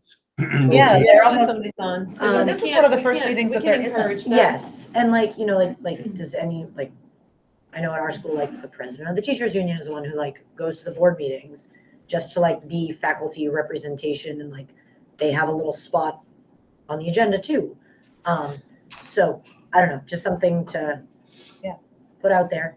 Yeah. As like to encourage. This It'd be is nice the to hear. first meeting that they I was haven't gonna say, been this is at. the lowest Yeah. attendance meeting we've had in months and months, I think. Yeah, there's usually at least Oh. one. Okay, go on the agenda. Yeah, they tend to Move so so fast. the union representatives tend to sort of like. Like a couple. No, I know that they were taking turns. They were taking turns. Yeah, they It's should, interesting that someone they should. don't, I bet it's just because they don't tend to Yeah, I think Mary Beth, everybody's Renee. just like, participate, they just listen. yeah. It's interesting. We need an update on the Nowhere to Hide from Lindsay. Yep. I want to come up with a new title for that, but that's okay. And do we want an update from Jim on anything that needs to happen over the summer? I can ask him. I know the work that will be done on, the sinks. He's gonna be doing the Oh, right. service yeah, line and the service sinks. line Those and are the sinks. biggies Okay. for the summer work. Is that, There's gonna be some carpeting redone. Nothing major besides those two things. okay. And we'll have a massive superintendent update, hopefully. Yeah. There, Let's hope. If not, we're all gonna be. Ugh. Okay. You want to read those? Want to read Read those that back to again? you? Yeah, so we have the treasurer salary, retreat organization, Floral Hall update, Lindsay's update on Nowhere to Hide, and then I guess just a building update from Jim. Does that seem reasonable, Christine? Yes. Okay. Do we need anything about like end of year, like end of school year, something to be, I don't know, just because it's June 7th, right? So I'm just trying to think of like, Oh, What- graduation date. Graduation What date? date, We have that already. the 15th. It's on there. June It's June 15th. 15th. Yep. I know in the past, I would love to, since I have an 8th grader graduating, I'd love to give him his diploma if possible.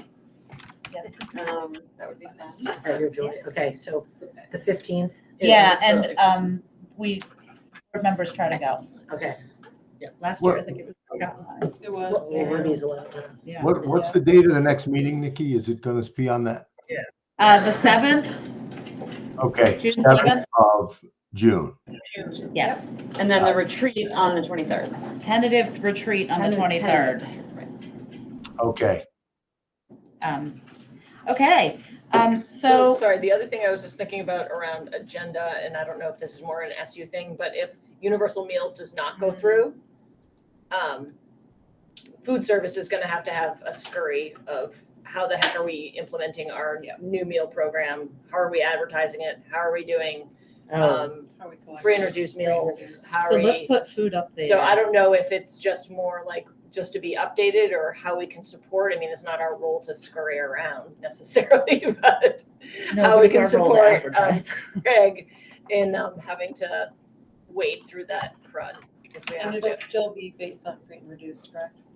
I know, yeah, I mean, we'll go back to the old system. Just give the kids. And we'll free definitely, we'll definitely know by then. 'Cause the- Yeah, I mean, 'cause they're- it's they're happening finishing, now. They it's want to get it happening done right before the Yeah. close for the session, so.